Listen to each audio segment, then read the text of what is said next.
Sweet.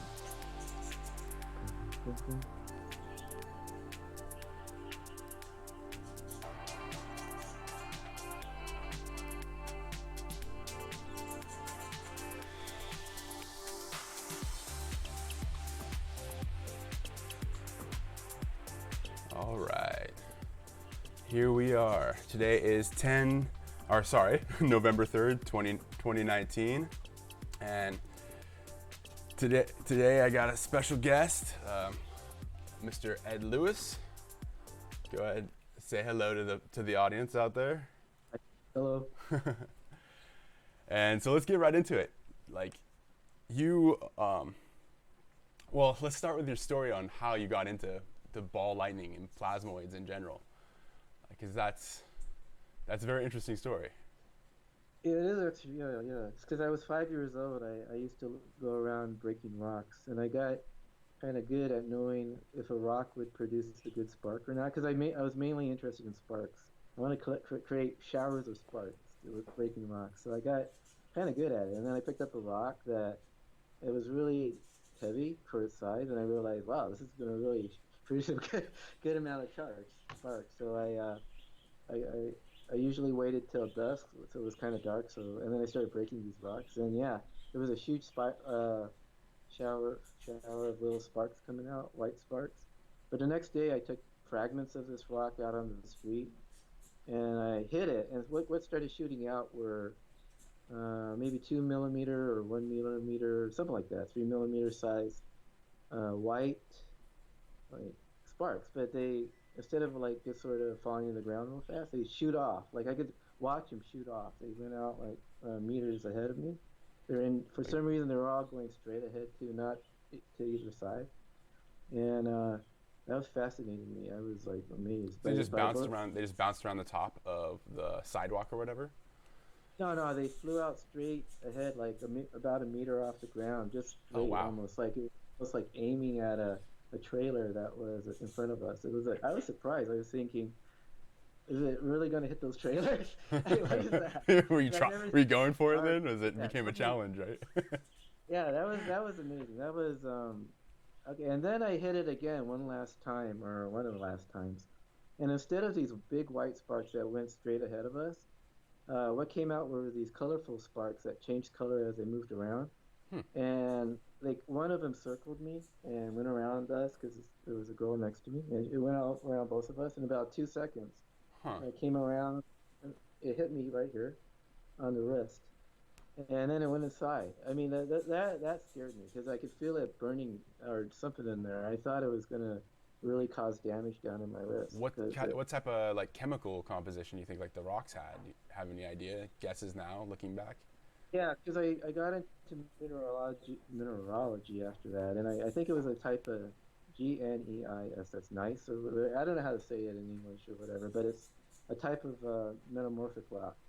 So it's a because I just kind of remember it also shattered easily, even though it was very heavy, and So brittle. that's how yeah, brittle. Yeah, that's how nice behaves. I think it probably had a lot of heavier elements in it, like lava when it metamorphosizes, it turns into nice, I guess. And Right. so something like that. It wasn't some light rock like shell. It was heavy, and it reminded me of kind of like Flint when I got older or something. But yeah, so that surprised me because I thought that my wrist was damaged. I was really expecting to see blood because I could see I saw it go in my wrist there, and I felt the pain. So you got a burn. Right? You got a burn though, right? Definitely a burn. No, that surprises me. Huh. It still surprises me. When I was a kid, I kept looking at my wrist that evening, and I kept saying, "Is it gonna swell, or am I gonna?" Oh, I couldn't understand why I didn't feel any kind of sensation after that. I didn't feel like I had been burned or anything, and that experience was, I think, my first experience with microball lightning. That I learned that you can create it by just cracking rocks, and that's what people. That's one way to create it, but.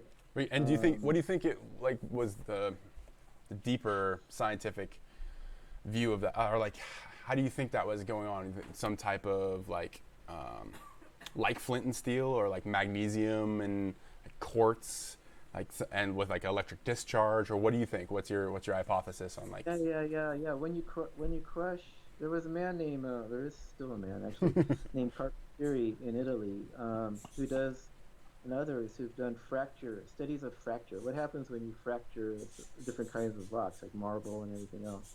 And then he shows you can create transmutation by doing that, transmuting the atoms. And I whatever it Through was, what? yeah, Like just EDM, or not EDM, but yeah, microscopy, like some SEM, some scanning electron yeah, microscopy. right. That's Kinds of that's cool. analysis on various kinds of rocks that they break. They started this research about 15 or so years ago, I think, and like so many things in the ColdFusion field, it doesn't actually See the it light of doesn't day. really get known. It doesn't really produce much of anything. But yeah, it's interesting. It's interesting the fact. But yeah, it was probably some kind of electrical discharge, right? Um, but in the form of a ball, and so that's how when I was a little kid, I used to look around at the matter around me, and I realized, wow, all of this can turn into to energy somehow, you know. Yeah. And I always believed that matter can turn directly into energy. But when I got into high school, I read science books that showed me no, the matter cannot turn into energy. Yeah. Um, in any kind of fusion or fission reaction, you only But have tiny. that directly, by saying that, it directly violates the first law of thermodynamics if you really think about it. Don't you think? I mean, because energy, everything is energy, right? It's just in different vibrational forms, different vibrational states. Like,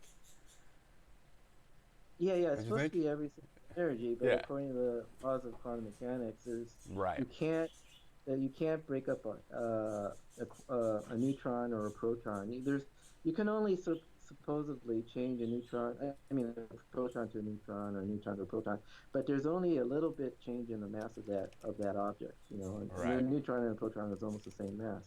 So it's you get very little energy. I mean, comparatively, if you could turn an entire neutron into an energy, or if you could turn an entire Right. atom into an energy, wow, that's a lot of energy, you know. Right. And and I think that's what's happening with the transmutation phenomena associated with ball lightning and micro ball lightning and this kind of stuff. How do you think I it? think, How do you think in ball lightning though? How do you think it stays coherent as like a ball? Like, what do you think the forces?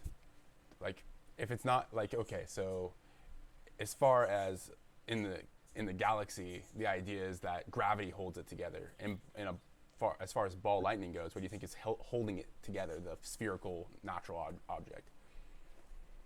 yeah, I don't know. That's what I've thought about, you know, a lot. I mean, seriously, I keep toying around with various. I used to actually. I spent a lot of time back in the early '90s or whatever when I first started thinking about this kind of stuff. I thought about different things. Ken Shoulders also thought about it. He had this idea of electrical vortex, um, or something like Or like a this. But then toroid. he wrote, yeah, something like that. You know, Right. as people would think of tokamaks, something like that, right? Right. And uh, people would even send me their like kind of like manuscripts. He's like, "Would you read my manuscript about this sort of configuration of magnetic Yeah. fields and all this?" So You know, they let's go back to that. So when you were 5, that's when you first saw you first had your experience. When did you start getting really deep into the field? Like how long have you been yeah. at this? When I was in high school, I used to read a lot of books on relativity, and I really was trying to figure this out. I really tried to figure out if there was a way to sort of come up with a unified theory. You know, that's what I spent my time trying to do back in high school. Yeah, I can relate. When I went to I think a college. lot of people have done that. I can I mean, relate. I can relate. I mean, I kind of, I reached, you know, I did as best I could with what you know, I was only in high school, right? Right. But when I got to college, I tried taking physics and I didn't really do well. And then, but what I did do, what really fascinated me is I found a book by Thomas Kuhn called Structure of Scientific Revolutions, because that was part of the required reading in a course I had. And this book, if you guys have not read this book, to get an idea of how paradigm shift you got to read that book. I mean, because it's, I mean, or read my book. I mean, because I wrote a book, and you can get it online. But read about it. Read how in history paradigms keep shifting from about every 80 years. Why does that happen? What causes it? What sets it up? How does a paradigm develop? How does it start an industrial revolution? You know, those ideas. Anyway, like I started thinking of that Do you back think it in has something to college. do with like, so if it's a paradigm shift because there's some problem that's arise, or like is it because of like I don't know, like the disruptive technology changes things? I mean, what do you think? Yeah, what they're called are what Kuhn said is that a paradigm, generally accepted theory that a society or a culture accepts, um, when it's tested, when people start, okay, they believe this theory, right? And like that happened with quantum mechanics. People believe quantum mechanics. A lot of people, you can't convince them that it's could possibly be wrong in any way. They believe it's a perfect, Right. whatever. But so if you try to, okay, but anyway, so quantum mechanics, boop, says material should behave a certain way. And then Ken Shorter started doing experiments. So for example, like and Winston Bostick before him, they started realizing, wow, there's energy anomalies going on. When you discharge through an Right. electrode, Electrodes. something is happening. So there's Right. too much energy collected in one spot, and what's causing that? That's why that got Ken Shorter's going on his research. So yeah, that's an example. So during a crisis period that we have, they're 10 to 20-year periods. During that period of time, people who believe a certain kind of theory start finding anomalies, and these are generally very, very striking anomalies. Like, for example, ball lightning is a striking Literally anomaly, striking. or I'm yeah, just kidding. striking. Sorry. Terrible. My bad. Go on. Continue. Micro, Microplasmoids and their ability to transmute atoms. That's a very, Yeah. very striking and hard to deny reality anymore. I don't Right. know how people are denying it, I mean, but the evidence is pretty oh, there. I mean, pretty much there as yeah, far as sure. I mean, transmutation goes now. at So the point, like I don't get what's causing this resistance, so that nobody's there. there's no theory behind there's no theory behind it. Like, or there's no Oh, I solid have the hypothesis, I, I guess. I actually have the theory. I've been trying to talk about this theory for 30 years. But okay, so go back to what we're talking about. Certain striking anomalies arise, and they arise naturally because people are thinking a certain way, Right. and then they realize, wow, that's out of ordinary. Because see, and without a theory telling you what should exist or what you expect to exist, you can't really see that there's anything contradicting that theory. But once you have this theory firmly in your head and it's very well defined, you can start saying, hey, that anomaly contradicts the theory, that anomaly contradicts. Right. So then And you then have it should be, what we call peer reviewed, but it doesn't necessarily need to be like in that way. It just it needs to be marketed, or it needs to be put out there so people can actually see it and digest it and then poke holes in it, because that's what science is good at doing, is to try to find everything that's not correct. And I with cold fusion as such a taboo word, or LENR, or whatever you want to call it, a lot of times it seems to me, and I'd love to know your opinion on this, but even the name cold fusion kind of has a stigma behind it, where it's like it's pseudoscience immediately, and because we have these terminologies like pseudoscience, it kind of it's easy to dismiss when it doesn't is not comfortable for a person, right? Is that this field, ever since this field started in 1989, there's been huge problems with opposition. People who actually, I mean, if you really look at it, like, it didn't even start in 1989. It started way further back than that. I mean, you can look at even like Farnsworth's started back. work. Yeah, I know. Yeah, You're back in the 1920s, 30s, whatever. yeah, People were finding different kinds of transmutation phenomena going on. But the field started when Fleischmann and Pons thought they had this discovery. They worked secretly for a few years on it. They sent their patents over to the patent office. Someone in the patent office, according to Eugene Malov or other people who've written about it, informed this guy named what's the guy Jones, who coined this term code fusion, right. and then tried to tried to tell everybody publicly that Fleischmann ponds were wrong, but his theory was correct. I mean, Right. the field started like this with the sort of people. You're not supposed to, if you're working in a patent office, tell other researchers secret research. It's supposed to be kept secret. There's some kind of. It started off with a conspiracy at the very start, That and sucks. I think That's this whole most field, unfortunate. huh? I Yeah, and mean, that yeah, it's sucks. been. That's the most unfortunate part.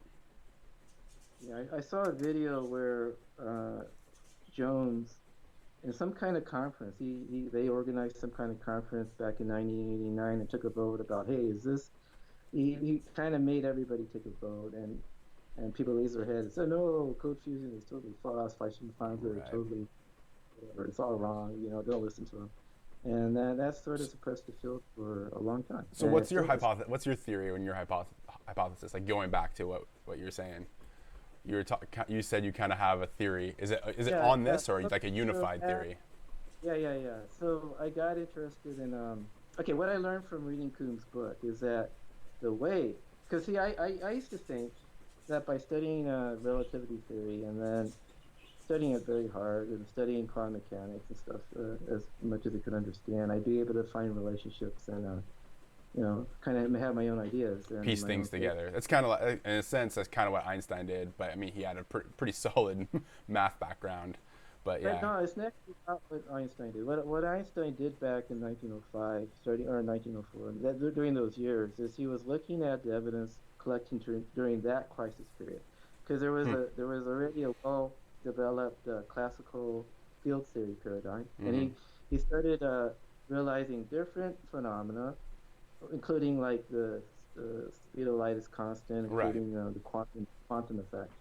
Like he started looking at this and started saying, "Hey, he just came up with his own ideas right. somehow, and it was To pretty to put neat it out there to and hear." test, and like that's what you put the theory out, and then it's tested through experimentation, right?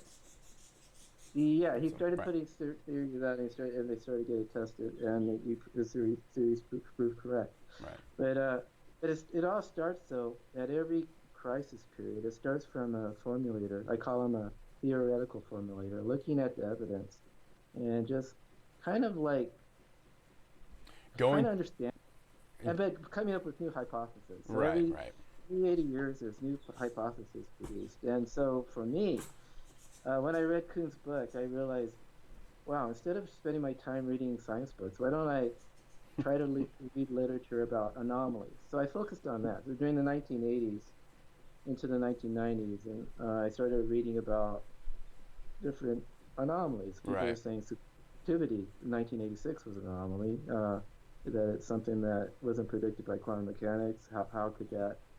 How I don't know. I started reading about this stuff, and Right. then when Fleischmann and Pons announced in 1989, I kind of was learning about that. I was didn't really understand what they were talking about, but by 1990, I started reading a lot of articles about it because a lot of articles were being produced by that time. By 1990, 1991, Yeah, it's still pretty hot. the, yeah, hundreds of people, hundreds of groups were announcing either being able to validate what they were talking about or denying. They were saying that they didn't produce any results. And I so knew paper nothing was about it. I was I was pretty young, yeah. How old are but you? You're probably 1990, I was like, six. yeah, 6 or 7, so I Two. was pretty young. Yeah, back in that time of history, back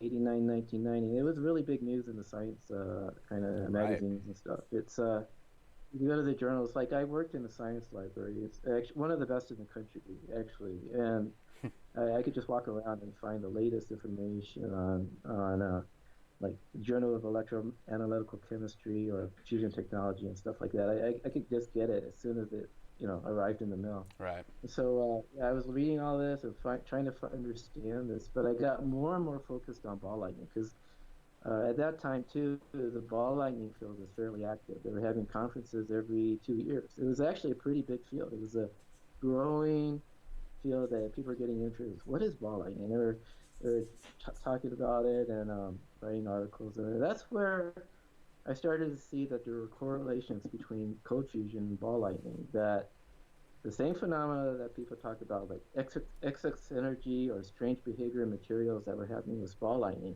happens with cold fusion. Like, but around that time, and also transmutation. Like Yeah. people, even back in the 1980s, I would read ball lightning proceedings, and Russian researchers were claiming, yeah, Yeah. that there's these unusual residues that reminded me of a lot of transmutation and stuff like that.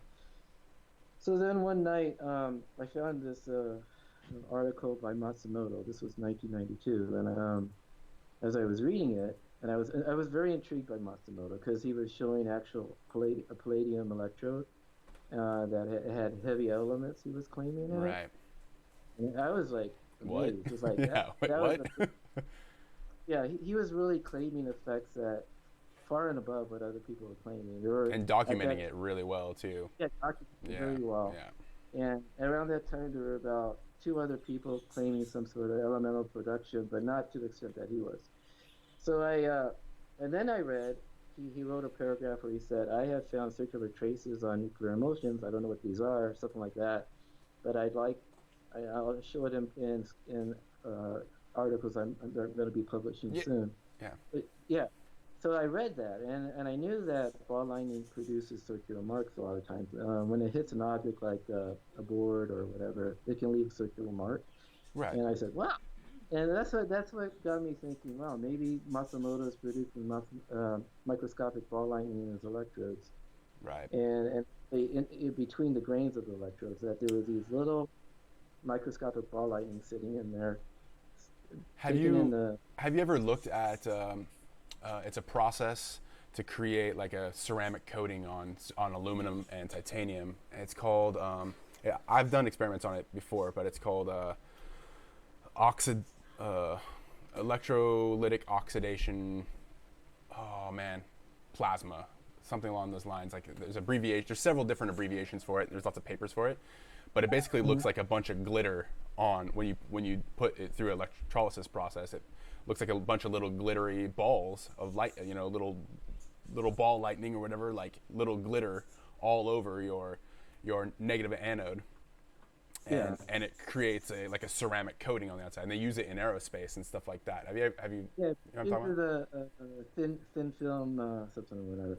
Yeah. The coating or what George Marley was doing was when I worked in his lab for a few months, and they were using electrodes to coat these microspheres as plastic, right? It's Right. kind of along that lines, right? Yeah. Yeah, and the what I was wondering about when I was working in there is what transmutation effects are happening just from them preparing these electrodes like that. These little beads that we're going to use for the electrode, inside their electrode, inside their little Well, cells. I I mean, mean, so that's on it's a little bit larger scale. Like you can actually see with a hundred times microscope, the like big ball. They look like balls in craters. Like you make these balls of I believe it's like it creates alumina, basically a sodium and aluminum coating on the outside. It's super resistant against weathering and stuff like that, but it's on a much larger scale. So what do you think? Are you suggesting like even deeper, even smaller amounts of ball lightning somehow are creating transmutation because they're so focused, like on surface areas? Or I don't know if people have ever reported any kind of transmutation products from, like if they're using certain elements to do this coating with. I'm not sure people have reported that there's been any elemental I change. don't think so, but when you were talking about is like loading palladium and stuff like that, it actually goes into the lattice of the metal, right? Isn't that what you're kind of alluding to, right?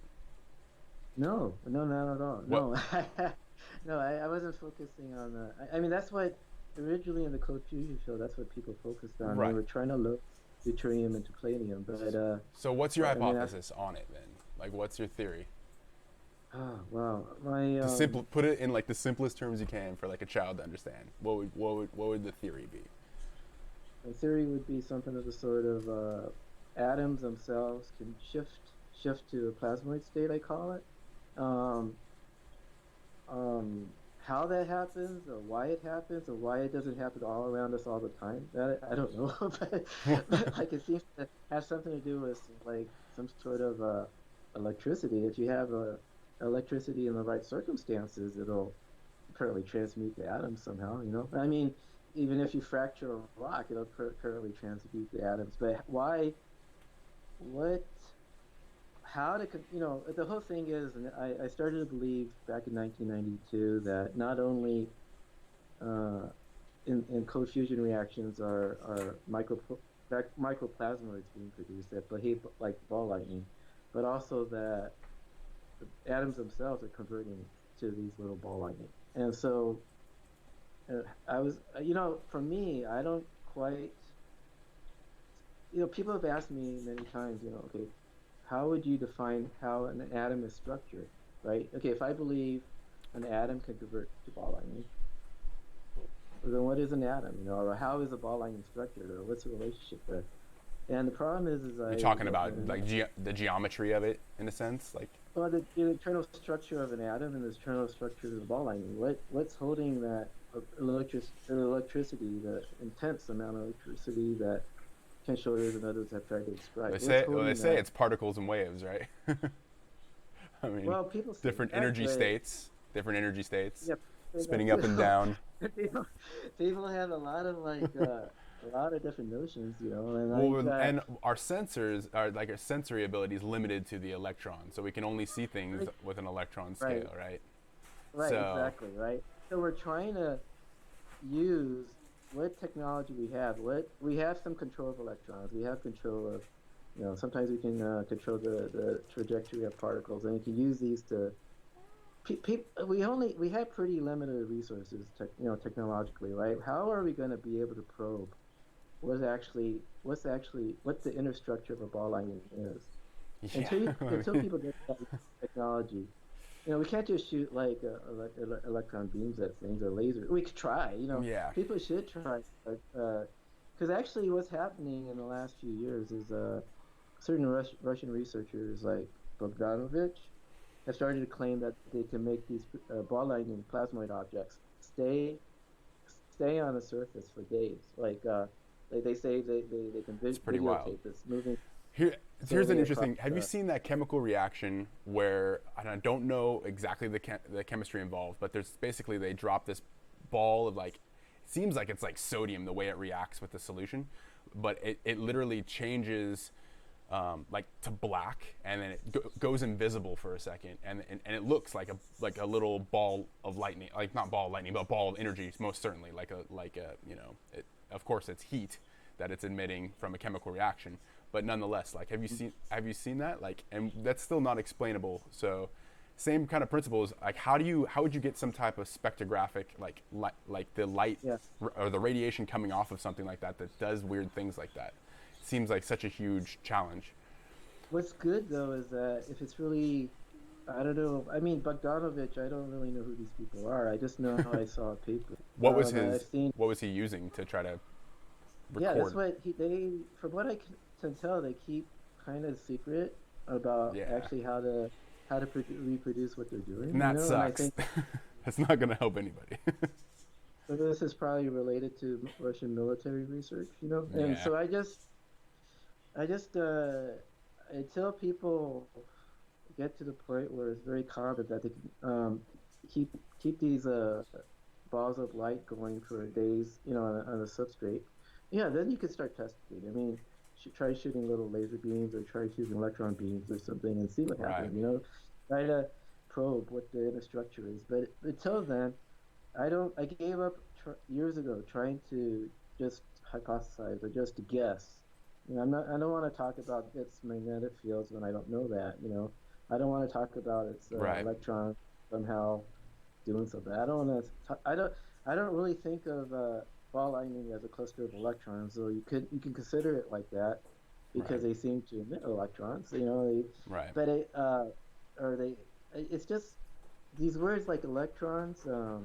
Neutrons, protons. They're just labels that we've come up with to describe things. Right, labels, and they're labels that are very, very to define. I mean, the way the contemporary physicists would define these objects, there's no way that these things can come together as a ball lightning object. I mean, what is that? That's how does a bunch of electrons form such a tight clump, and how are they Well, so powerful that's a to gap. go through that? It's a gap in Huh? science. Ball lightning is certainly a gap in science. There's lots of Yeah, gaps. it's one of the Gravity is a gap in science yeah, right you now. I are, mean, the more these go by, the more gaps are, and yeah. it's the more I call them fundamental anomalies that it really would necessitate a paradigm shift. So, um, yeah, so that's how I got started back in 1992. I started writing Ken Shoulders and Matsumoto. Yeah, and you Um, actually have like a slide. We can go into some of this too. We can talk about this. yeah, My, let's start from the very beginning, and all then right. because I'm not too good at this conversational stuff, but I'm Oh, better at this. no, you're fine. What Like get to know who you are and like tell your story. You know, I'm a lot better at showing pictures. that's what it's I'd all about. rather get at pictures, not me. You don't have to look at me. Yeah. Look at pictures. Look at the And pictures experiments. Well, themselves. we can talk about some of the experiments, right? So, Yeah, the evidence has gotten really striking. It's beautiful, actually. Some of the stuff people are making. yeah. So you can get, yeah.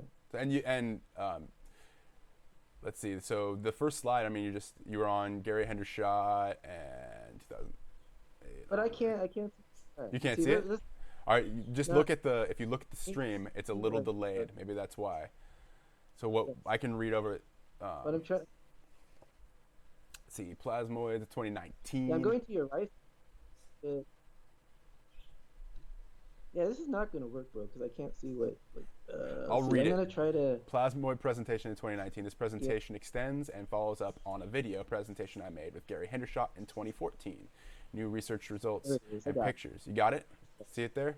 Yeah, Yeah. So, yeah, I got it. Yeah, it's on the YouTube video. Everybody, he actually has a streaming video. I don't know if you know that. Well, I guess you yeah. wouldn't be watching this if you didn't know it. Okay, Yeah. so yeah, so let's go. Hey, bro, let's go back down to the bottom part. I mean, the back to the first slide.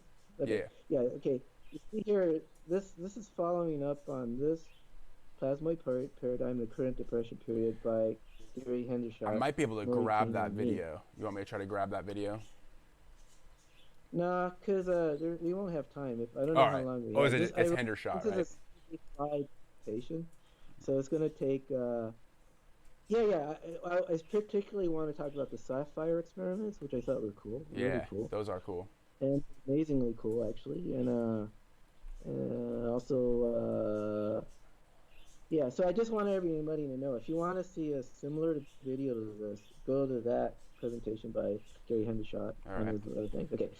Then the next one, yeah. So that one, So so basically, here's a couple of like your hypothesis. One idea is that microball lightning, also called plasmoids, produce transmutation in a variety of experiments ranging from electrolysis, right, as like Matsumoto, and then to discharge like Shoulders and Bacchus. I'm not sure if I know Bacchus's work.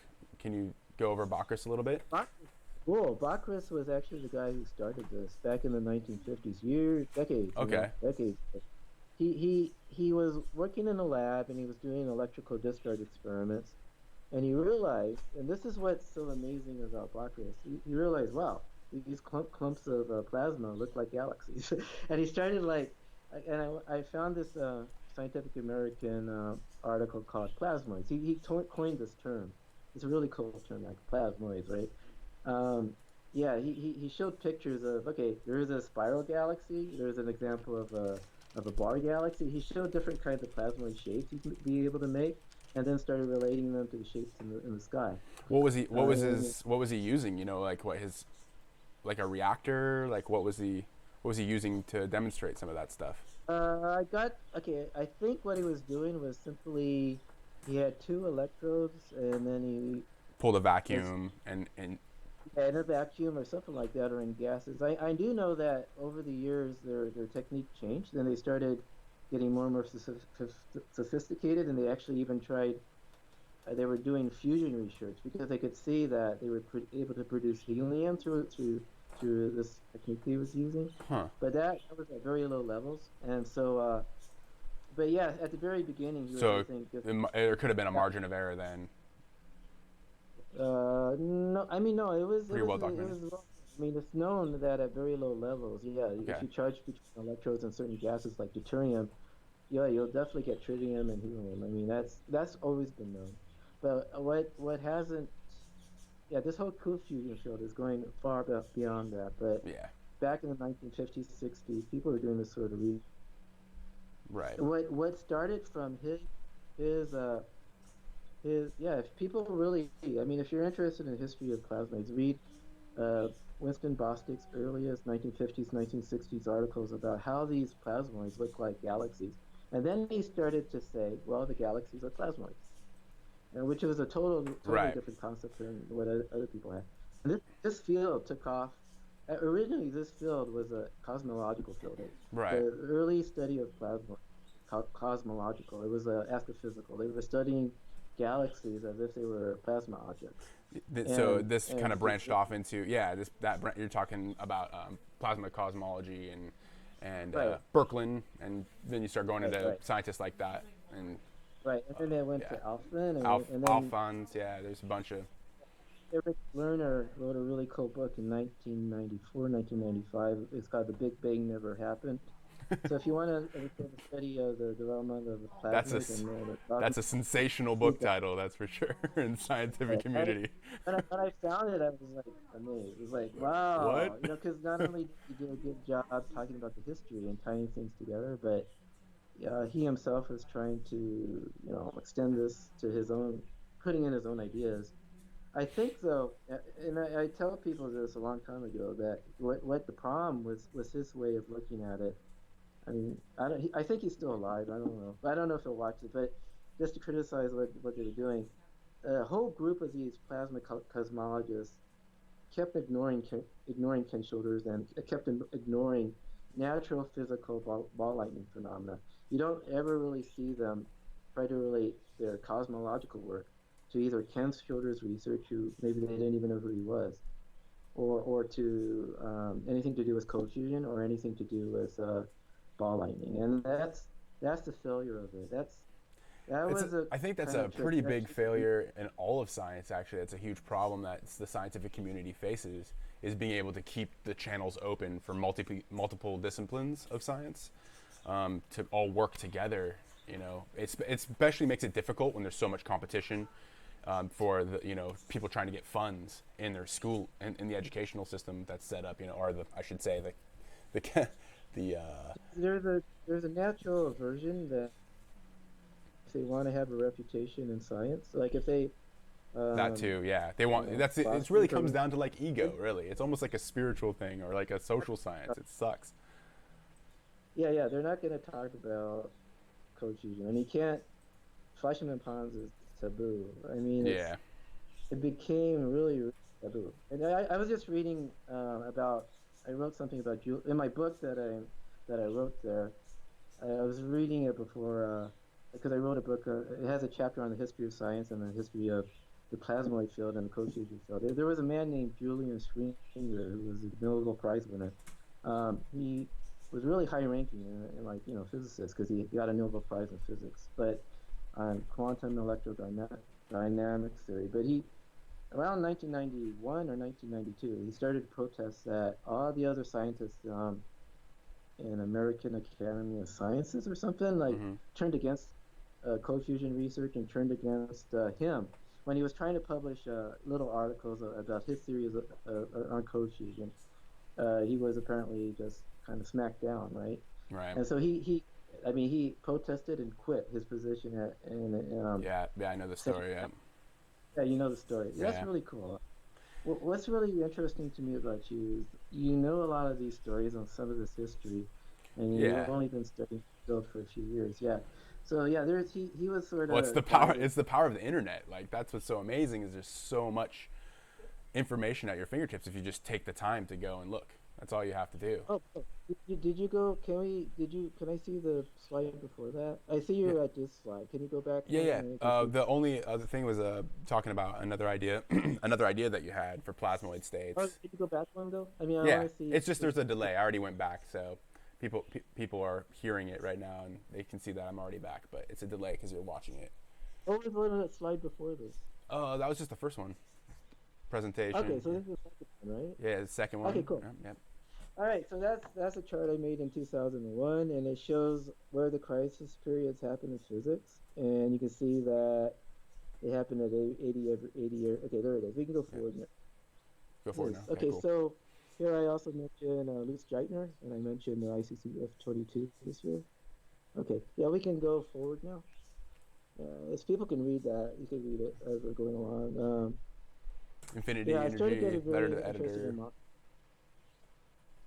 yeah. Here I spread. So here's one about micro ball lightning exists. Another is that atoms can introduce state called the plasmoid state.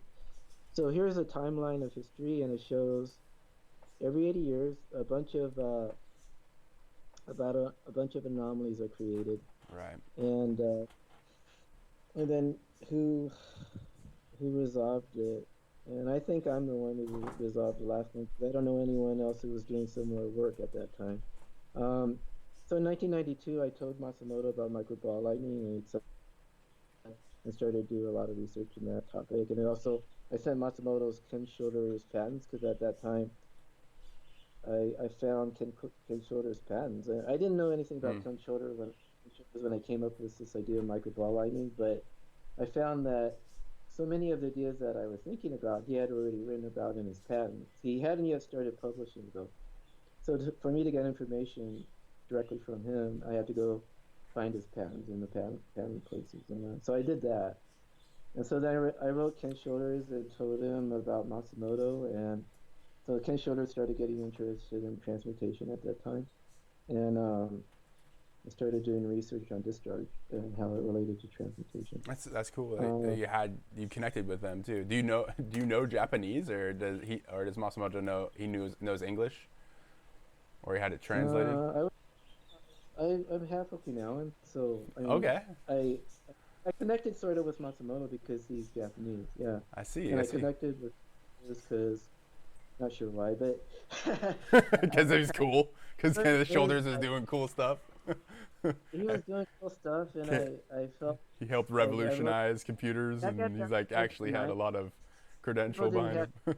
Right with, so I started sending him. We were corresponding in paper. I'd write it with a pen. I'd write these paper notes. I mean, a paper letter out, on paper because that's how people wrote then. And then I waited for Mel to come back. So it was cool. He I don't know. That was cool. So anyway, that's how this sort of field started back in the early '90s, and but then the field got squashed. I mean, the whole field just sort of collapsed by the late '90s. It was almost dead. It started to revive again, but it's gone through several sort iterations and dying again. I mean, I think right now we're in a dead phase. It seems. I mean, it seems like except for some good research being done by plasmoids by a few people. Right. It's gone dead. Especially this Rossi stuff has killed it. I mean, Rossi. What do you think about Rossi? That's a good question. That's a good time. Anybody who doesn't know, is ColdFusion wise, Rossi is a Italian gentleman who has some shady past and had some issues with his company, and I'm not going to say it or anything like that. I don't really remember it now. I kind of put it to the side, but he's been doing ColdFusion experiments that are a little different, right?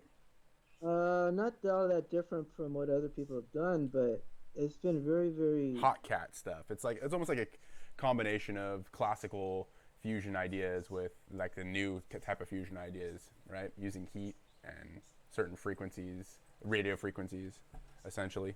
I never understood what he was doing. I was just waiting for 10 years for him. My understanding of it is, and I could be completely wrong. About 6 years ago, I gave up even trying to read anymore about it.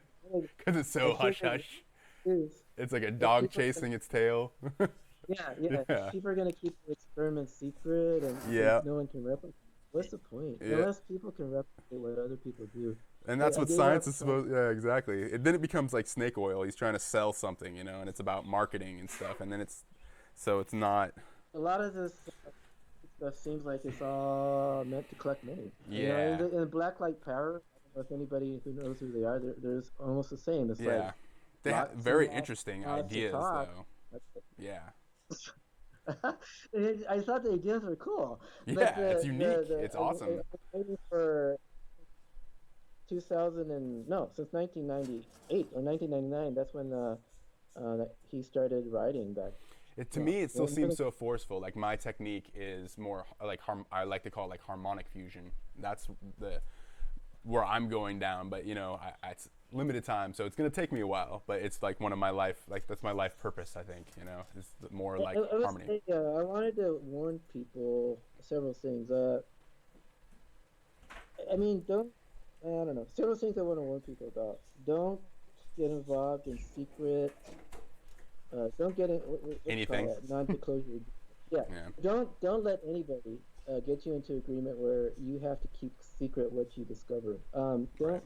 That's been one of the things that closes down a lot of research because, like, if you find something, if you're doing research, what's the use of keeping it a secret? I mean, there's no.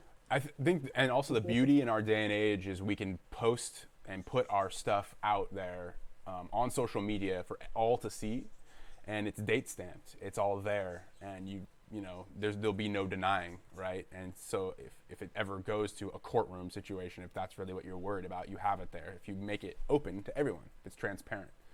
I think that I that's mean, yeah, one option. I mean, everything seems to get shut down by either secrecy or people trolling the field. I've experienced Yeah, a lot of that. Of ego. people It's what shuts try to down most post stuff. something.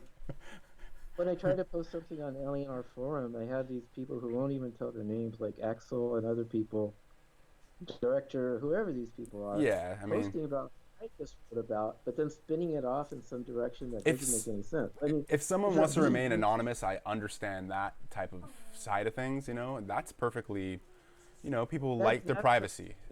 But one no, thing, yeah, the people have a right to privacy, but do they really have a right to try to sway opinion in the field when to me, when people don't reveal who their identities are, I really distrust them. yeah, I really distrust their motives. It's like, what is the point? Especially when I see that they're trying to sway opinion in a certain direction, yeah. usually away from I tend to what I agree was with you. talking about. I tend to agree with you. I mean, like, Yeah. if I'm trying to say focus on plasmoids, then like just focus on experimental research, and this is how Yeah. they behave, and that's how they look.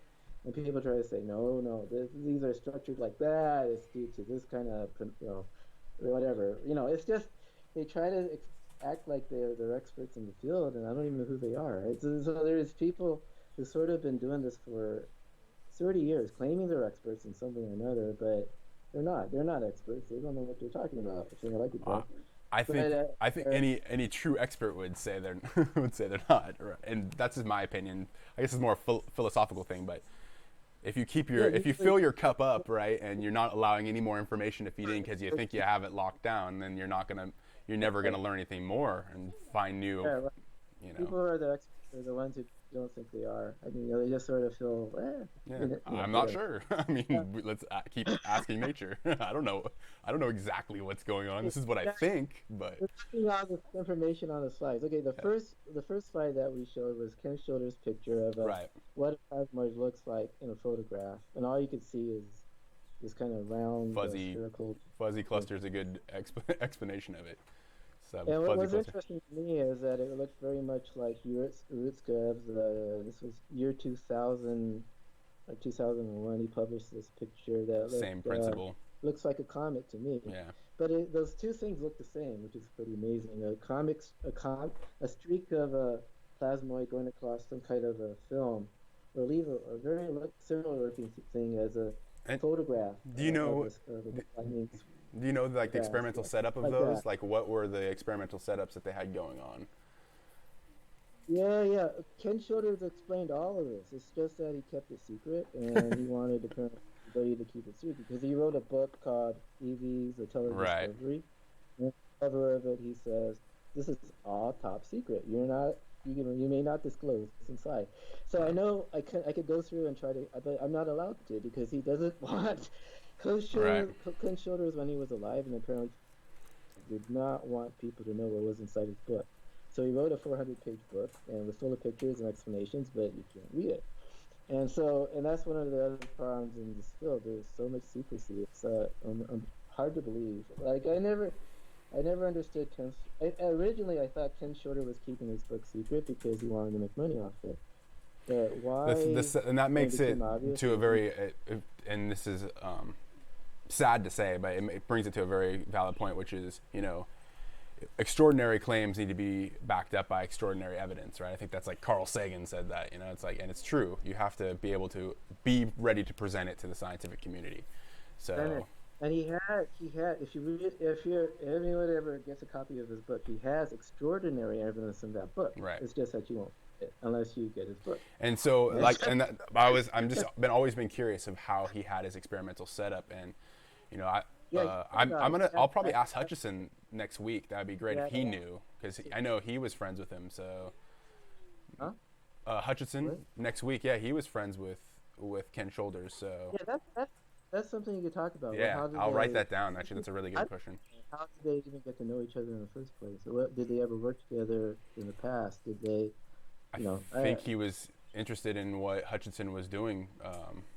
I guess that's my understanding from it, how they met. So, and I think maybe in the past, Bob Grenier brought it up, but I'd have to go back and look. I don't usually rewatch my podcast. It's just got too much going on, and yeah, then I'll be hypercritical of all the mistakes I made too, right? So. Ken Shoulders documents his work up until 1990. I think he finished writing that book in 1989, 1990. I'm just curious. Like he must have. My guess is like he pulled vacuum, had electrodes of some sort, different metals he put in would be my guess. Metals or metalloids or whatever, even organic. Who knows? I don't know what he's using, carbons and stuff. But and then uses radio frequencies and high voltage discharges would be my guess. But who knows exactly? Well, somebody knows. Somebody knows. Yeah, what's causing these spooky pictures? Okay, so this is where I wanted you to look up this video. Can you show them this video right now? Yeah, we'll go pull this up. Watch. I got this one already loaded. Tom A. Warner. All right. Is it in the video number 1 or video? It's video number 1, so we'll go to that link because that's number 4, right? Is that what you're saying? Hopefully it's still there. Yeah, video number 4. Here we go. So, yeah, go. The problem is I can't see it because there's a. It'll take it. Yeah, it's a delay. It'll take a second. Yeah, 10-second delay or 15. There it is. Yeah. Okay. Yeah, there's video 1. So it's like a slow motion. Yeah, slow motion videos Man. of moving stuff. See, you can see one going up in the sky. And what do you think those are? That's very, very slow motion. Like I think 1,000 frames a second or something. They're very, very fast. There's another one. I know. It's so. Maybe it's radiative effects hitting the lens, but I don't know. Like that would be my only. Because like you're talking about just the quick flashes. They're like super fast, right? Yeah, the quick flashes are amazingly fast. Those are like that's ridiculously fast. Yeah. And then so let me look at where you have where they have the arrow here. Let me see. I'm gonna take because I didn't look at that closely enough. All right.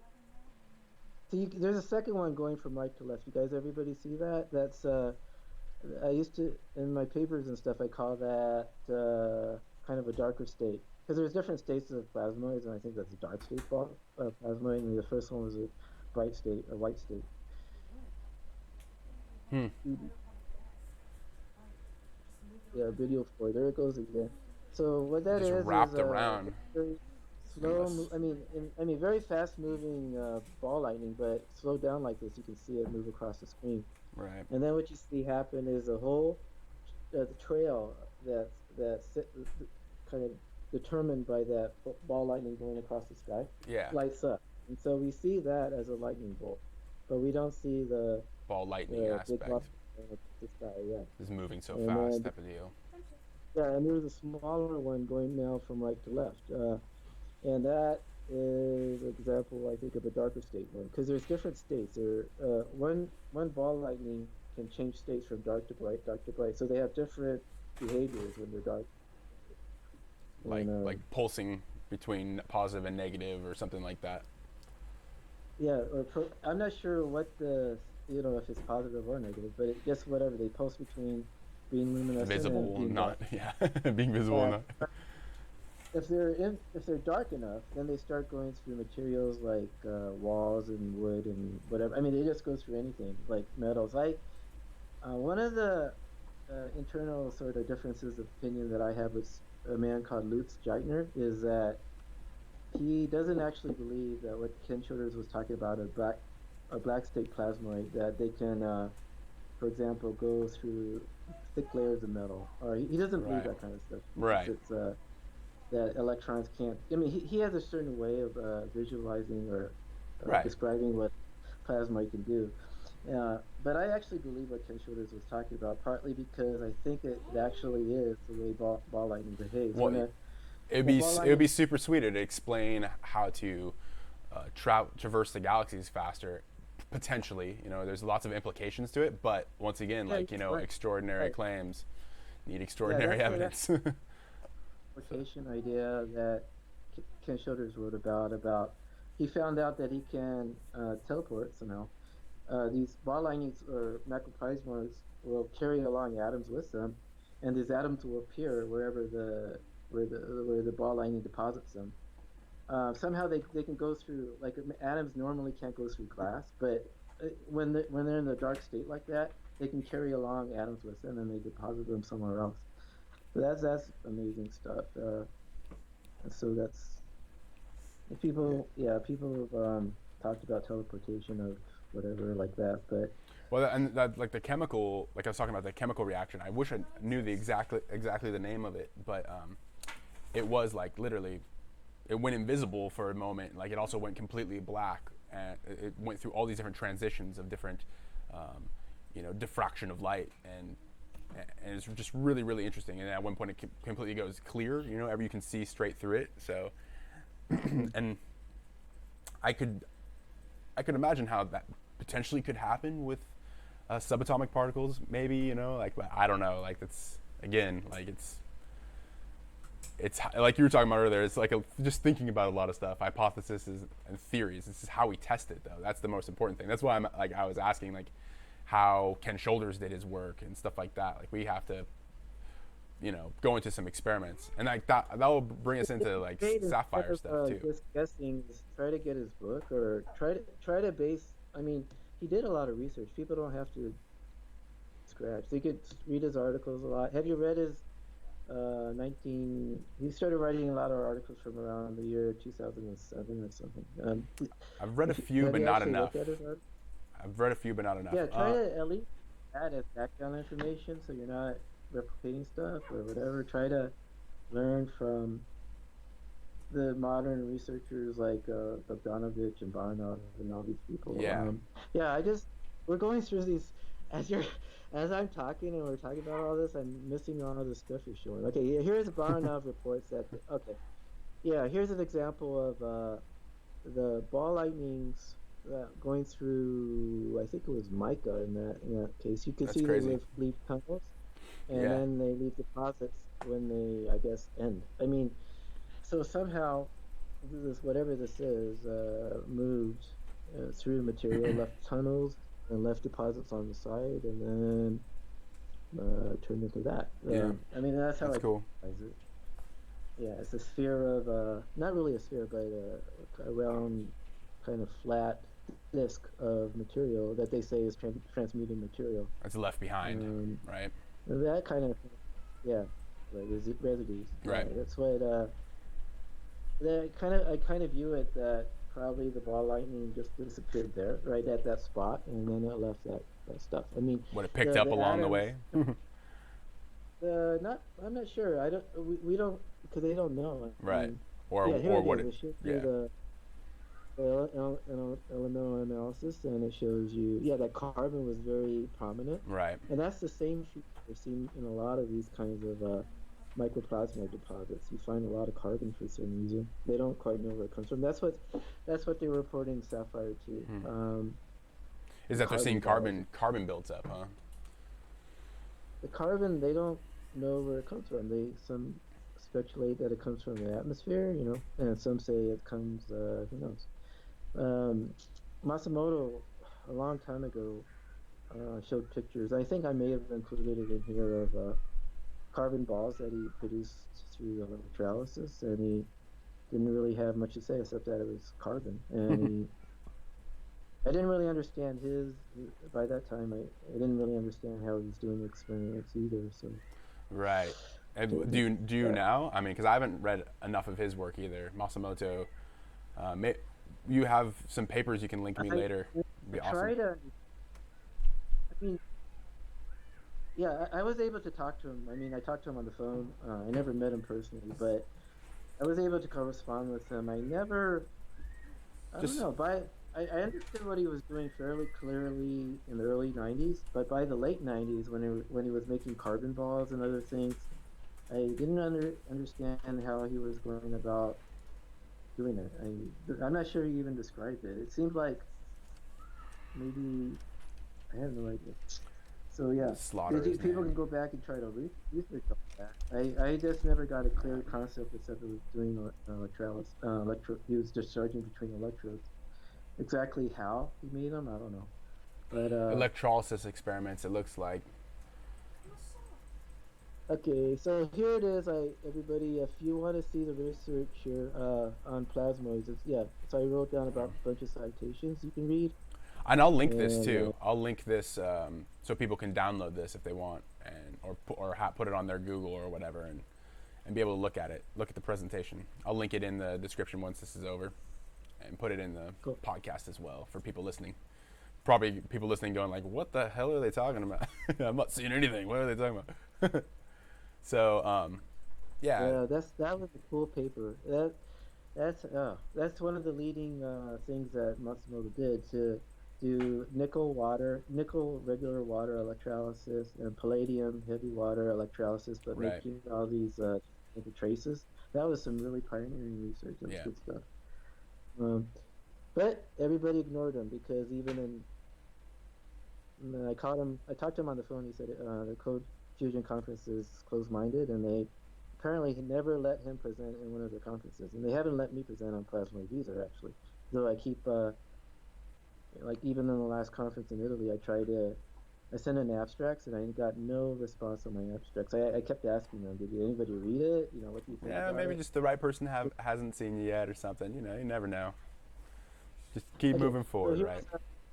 here's you can see kind of like a chronology of Bostic's research from the Right. 1950s to the 1960s to the Spiral 1980s. galaxies, right? And if you want to read that, that'll give you a good background on plasmoids, and then oh boy, and then here, yeah, Ken Shoulders showed his research. He got focused on these very uh, intensely clustered packets of energy he called EVs at Right. first. And he showed Freeman, a Nobel Prize, not Freeman, it was Feynman, I'm sorry. Feynman, A yeah, guy Richard named, Feynman. yeah. He sent a letter to him. I mean, no, they were corresponding or talking or something. But anyway, Feynman said, this is impossible. It's impossible for charges to concentrate like that. Yeah. And then he later wrote back and said, I think you're right because others have found the same thing. So, um, okay, let's go. Whoa, boy. So then I write about burning a massa gas. That's what Grenier is showing these days. Right. The last, yeah, that's very interesting. That he found the same kind of ball lightning and plasmoid marks as by burning gas. And we were talking So about it that's too, and we kind of, I mean, he was talking about how like you see it on the propellers of submarines, like the cavitation and stuff, but we don't even understand what that cavitation is. So that's kind of it could be plasmoids, like it could be the EVs is kind of what Grenier's going towards as his hypothesis and stuff like that. So it's really interesting and fascinating field. So yeah, yeah, yeah. definitely look into that. Okay, next, yeah, let's go back to there it is there. So that's an asteroid on one side, and that on the other side is a mark by Like a maybe Matsumoto. I think it could be trench Matsumoto because a lot of these they look the same, so it could be Matsumoto or someone else, scale but it doesn't millimeter. matter because they all look the same. So that's one kind of a mark. I call it a trench. Yeah. It's one characteristic that you This is see with something that the plasmoids, but electric there's that. universe proponents have been talking about too, is discharges on planets, which is Right, interesting. and I think they're very, very, very astute. I mean, I was amazed when I started seeing those videos. Yeah. So on that asteroid, you can see there's strings of pits, Right. and yeah, let's keep going. And also you can see Tunneling in this this pits.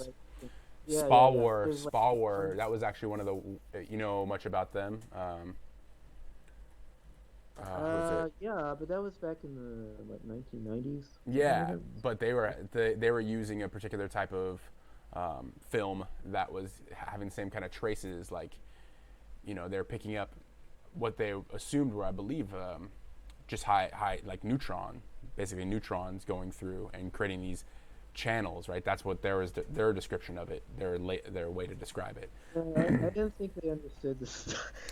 Right, but they I had a really, very I don't interesting think approach. I They don't had a think very they interesting understood what approach. they're doing really. Seriously, I just I didn't I saw the results. I didn't think they understood it, but I think definitely Matsumoto got a lot closer to understanding it. Here's a man named, I don't know how to say it, a French name, Davio, something like that. There's just people have over the. This is about 8-year-old research. It's pretty good. It's Branching points. different kinds of tracks, Right. And so they have other. If you keep going, there's like, Yeah. so that's another Dual kind of strike, characteristic. single Yeah. strike, on glass. On glass, and actually, I have experienced that myself with a discharge and electrolytic cell once is on a borosilicate glass. It left behind an obvious trace, like even to my naked eye, an obvious trace and a hole in it, which means that it got way hotter than I would expect it to get, but especially after like dripping off. It doesn't mean it got hotter. I mean it just Right, it sloshed. Yeah. reacted Okay. somehow. Yeah. It's called cold sloshing, which you maybe saw. Okay. Here, strike marks on lead on glass. So you can see what Kishoda showed about.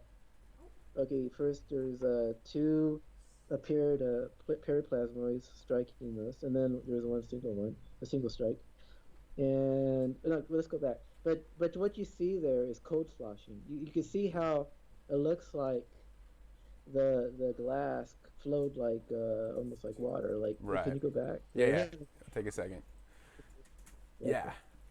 So you can see almost like it kind of like looked like it melted. But Right. Ken Schroeder says through his test, it wasn't hot. The glass never gets hot. So when you find something like you think it's due to material melting due to heat, it's not really heat. What's happening there is that the atoms are changing state, and then in this new state, the plasmoid state, Right.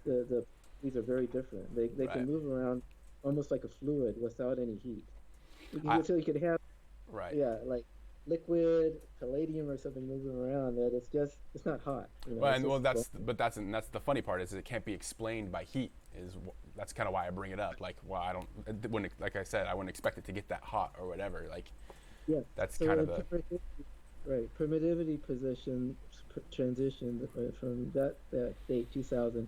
He asserted in that paper that there's no heat. He couldn't find evidence with this yeah. It's just a sloshing. strange field interaction between the different atomic structures, or just I they're wouldn't even go some describe it type like. of dance we don't understand, right? Uh, well, what the atoms can even do is just leave the surface. Instead of being fluid-like, it could just sort of turn into something like a gas and float around. I mean, Disassociate. yeah, kind of disassociate, or it could come.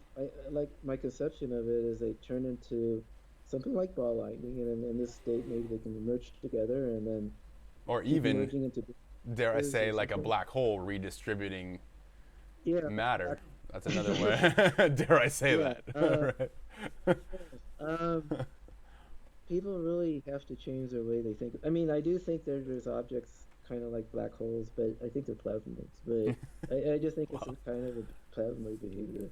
Um, Well, this would talk help about it. explain that. That's the beauty of it. This would help explain kind of those ideas of, black holes. But then it also goes against a lot of gravitational It goes theory. against, right, gravitational and quantum mechanics stuff. Yeah. Yeah. And so let's go to the next one. I don't know. This is a 70 PowerPoint with 70 slides. I hope we get through it. Let's go to the next one. Yeah, I guess you already did. Yeah. I'm there already. The dome sphere on Mars thing. Yeah. Okay. Yeah. So what do you think about that? Is it- It looks like it does. I don't know. It's weird. It's weird looking. Like it's an older picture. I'd like to really fact Yeah, I know check it's it. older. Like where did it come Yeah, from? it What's the is. source? Yeah. What's the source? You know. My belief is that that's simply the same thing as we were seeing in other these plasmoids will leave behind spheres and domes and things like that. Usually inside a crater, but not always. Sometimes they're outside the crater. But okay, It looks like a barnacle. Just kidding. it looks so. There's another picture like that in the next frame. Okay. It shows the same thing but in different color. Um, so it's yeah. In the next few pictures, there's So more there's and more. so it's basically like a crater that's left behind a deposit of something on the surface. So it looks Uh, it could be easily I tried this is that what I think it is an that asteroid or something. that struck the planet Mars, very big ones. These are kilometers across, right? Mm-hmm. And they leave behind plasmoid pits like that, and in the middle of them you have these sphere-like objects, or Right. the same as on sci-fi, like the same Well, kind of it looks like general. it's just like a deposit from an asteroid, and you know whether how highly charged it was or whatever. It's interesting to think about, but I mean that would be my first guess if I was to look at it. When a lot of times plasmoids when they strike objects will leave behind these kinds of spheres. And it's very common. Okay, so on the right side is a So sphere, I have a like a question. sapphire So project. if so, do you think that the plasmoids themselves, what do you think they derive of? If they have some type of particular structure or medium or whatever it may be, where do you think they derive from? You think it's like from the 0 point energy field, or what's your idea behind that? What's your take on that?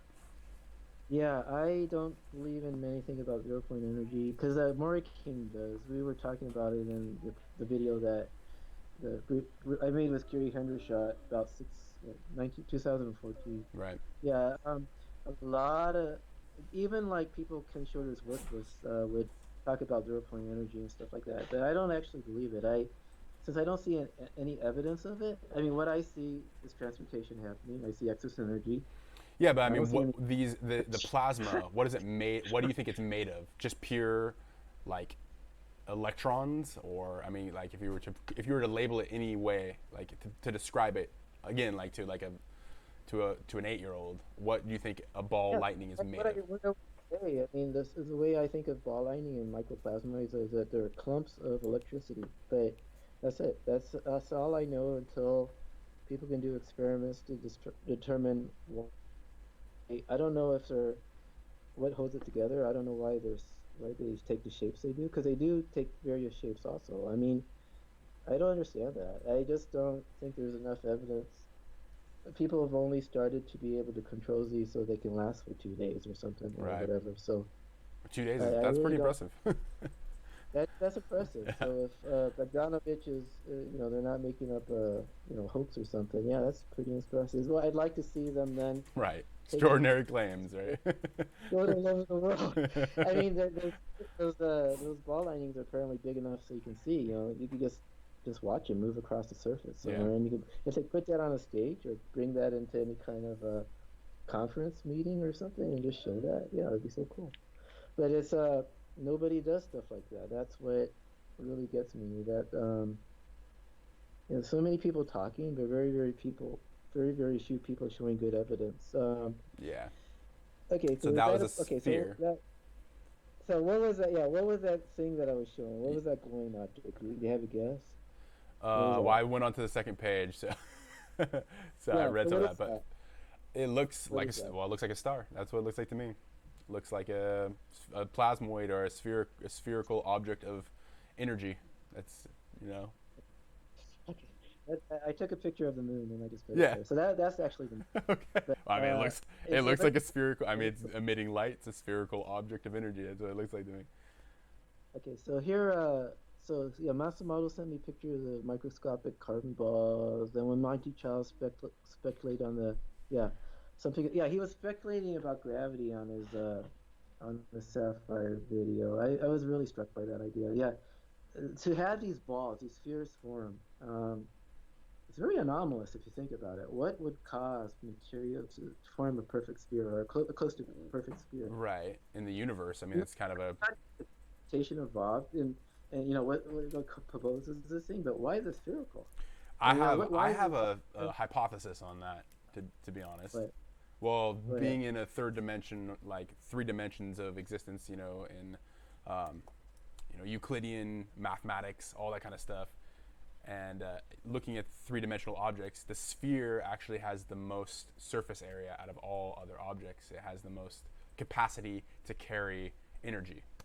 So that's why I think there's lots of spheres. That's just my hypothesis, according to like kind of what nature seems to allude to.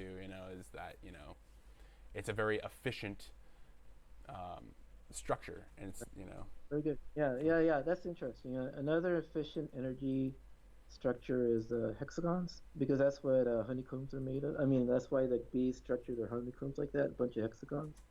And so that's another common shape that you find with plasmoids, hexagons. So, and then on the bottom there, I remember seeing different movies and things or videos on TV about spheres of rocks that people have found around the world. And that those are very interesting too. Why do people find spheres of rocks? Some people say it's because ancient people carved them and left spheres all over the place. hmm. But I think there maybe this is a better explanation. I It's mean, the even same when you solder something, it wants to beat up because of it's field interaction. Like that's another kind of way to look at it is it's interacting fields in like thermodynamics also helps describe this in the second law, stating that it's dependent on the systems around, and we have a system around that's pressurized with air and nitrogen, with oxygen and nitrogen, air, and so to make in any medium for it to go to a sphere seems to be the common kind of field interaction, like it's what nature is represented through geometry. So I think so okay on Mars. You can see the top picture is like, and the right picture. Those are the Martian blueberries people talk about. There's spheres of blue, whatever it is, yeah, and I then wonder what the there's chemical maybe explained composition is. by. Yeah, that would be so cool to know. And Yeah, and then the one on the left is a discharge experiment where he's also making these spheres that you're talking about. right. And yeah, this that's cool. CJ Yeah. Ransom. Yeah, yeah. And I just like a lot of these pictures are from Thunderbolt videos. I just screenshot them. I mean, because I watch a lot of that. That's how I get This this information. I don't have the time to go online and look for all these pictures of is things. it I just get it is off it fruity? Is that what this is? Is it fruity the. picture? so, um, it's a close up You of just get sapphire sphere, though. okay. So did you go to the next one? Yeah, Yeah, yeah. what is that? I mean, it's a Cool. sphere. It looks like it, Yeah, or you're it looks sure. like a zyte, made like a egg of. It looks like there's veins around it. If you really look at it, it's interesting. Yeah. Could, Yeah, yeah. So what do you think that is? What is that? What is that? What are those things there? What would you call those? what Oh wait, wait. the vein structure in it, or No, I was thinking about those. Well, those close where up? the frame where I put the question mark. Wait, Oh, because I can't see what you're seeing anyway. So oh yeah, uh, once again nature's design. Spheres and ovals yeah, and it's like I was just struck by that. Like pictures. Natural fruit takes on these like yeah, circle shapes. yeah, and like Fibonacci. I mean, there's lots of reoccurring. The gold. Ooh, there's my dryer going off. Lots of reoccurring, like the golden ratio and stuff like that. Lots of reoccurring instances of stuff going on. So in nature, that we should Yeah, pay attention to. I think. So yeah. It's okay. So what I was thinking is that these spherical objects we see is an indication that something changed about the time and the space. I mean that it's an evidence of a gravity change, but that's what I'm thinking. Especially because they form in okay, the only place we've seen so far is when you get spherical drops is in weight limit. When you drop water they don't before it hits the ground, it's form a sphere. Right. Out in space, like when people play with these bubbles of water, like they're spheres. Right. But you don't expect this to happen, as Monty Childs was talking about about the sci-fi experiment. To find these, they're not in weightlessness. These are objects somehow found on their electrodes. So what's causing it to be spherical like that? Right. I was really shocked when he noticed that. It's like, yeah, what is causing these spheres? Why the spherical shape? And let's go to the hexagonal shapes, because then you can start to see, yeah, there's a lot of hexagonal craters and all kinds of stuff all over the place. Yeah. It's another energy When I mean when it efficient kind like Dude Man is writing some comments too, and so hey everybody, Master Ivo, like a bunch of people, but the he wrote like yeah when it rains it beads up on a surface of something, all that kind of stuff. It's very very interesting, but it's obviously nature is showing us that a sphere is is a pretty good I would say like harmonic shape, or like an important shape that can help us understand. I think that's kind of why we have atoms structured the way they are in spheres, right? Learning from nature. Just like I don't remember the very first Greek person to come up with it, or if even he came up with the idea in the first place. But the whole idea of atoms and all that kind of stuff, before we could see them, was all Yeah, sphere. what's the guy? I forgot his name. Demetrius, whatever. Democritus, Yeah, Democritus, yeah, some other guys. Yeah, and yeah, but Democritus. the difference between water beating on a surface and these spheres that they find in some of these experiments is that the surface isn't spherical. What it is more like a dome. Because if you look at it, Right. it has a flat bottom, right? It's stuck on the surface. But Right. these spheres are actual spheres. You don't see that they're somehow pressed against the surface somehow. They just sort of kind of clump like that. Right. And I really love that. I do think that could be evidence of some kind of gravity and space change going on. And I think that's the more that people study plasmoids, they're going to see more and more evidence of gravitational effects and space changing effects, time changing effects, and they'll have to. Well, I mean, they'll have to start to experimentally determine the degree of this. Like just as when people were hundreds of years ago studying fall, they were studying gravity on the Earth, or they were studying magnetism and the force of gravity. They were able to start writing equations to describe the um, the uh, gravitational acceleration or magnetic acceleration, stuff like that. They started to write equations. They're going to have to do enough study experimentally. They start understanding the relationships between time change and gravity change and then Yeah. motion. Like when that guy Hutchinson and other people have talked about materials kind of like floating around or changing position, in strange ways, right? Right. Yeah, that kind of saw evidence of something similar to gravity or time, but uh, these kind of conceptions aren't really, I don't know how to say it. There's no, until people do a lot of very, very good experimental determinations of like how do you say these? I don't know how to put this in Empirical words. evidence. They present evidence Like, that's to find solid. out, like, I mean, there's tons of people have already. I mean, there's many cases of empirical evidence, especially as far as transmutation. And there's even governments and corporations who have come out and presented their evidence as well. The real issue is that we don't have a solid theory of what's going on, like what's happening, right? Like, and a way to describe it, because it's let me counter to. like okay, let me get to my theory, because at least I work with a theory. I don't just make up my ideas from nowhere. Right. I have an actual theory. I don't think people are getting it. I just yeah, I'll sorry, I'm writing a friend.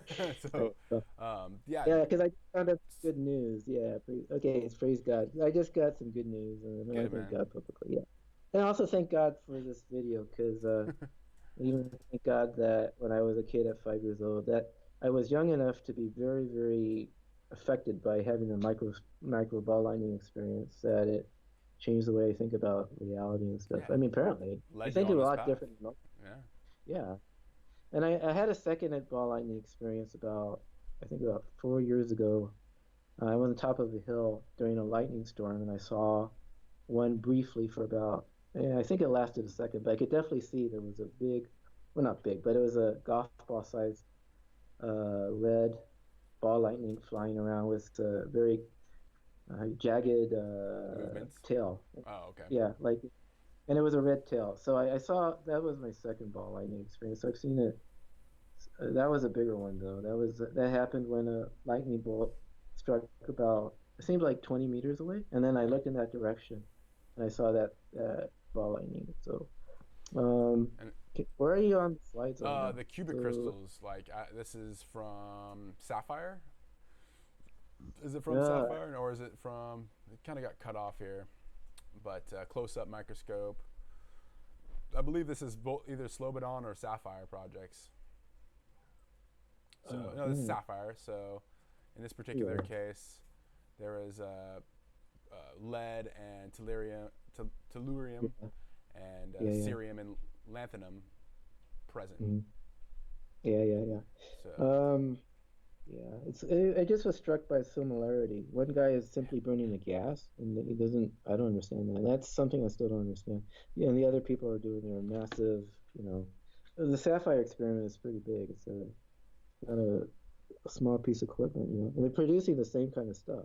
yeah, Um, yeah. and that's intriguing. It's if people And that's another can well, figure. that's another thing is like replicatable, right? Are these Yeah, being well, replicatable? apparently, Slobodan and Omasa produce the same kind of gas independently somehow or another, Yeah. and I don't know how either produces what they make, and I don't. They probably keep a secret, right? So, No, no, but, they're pretty. Well, I don't know about.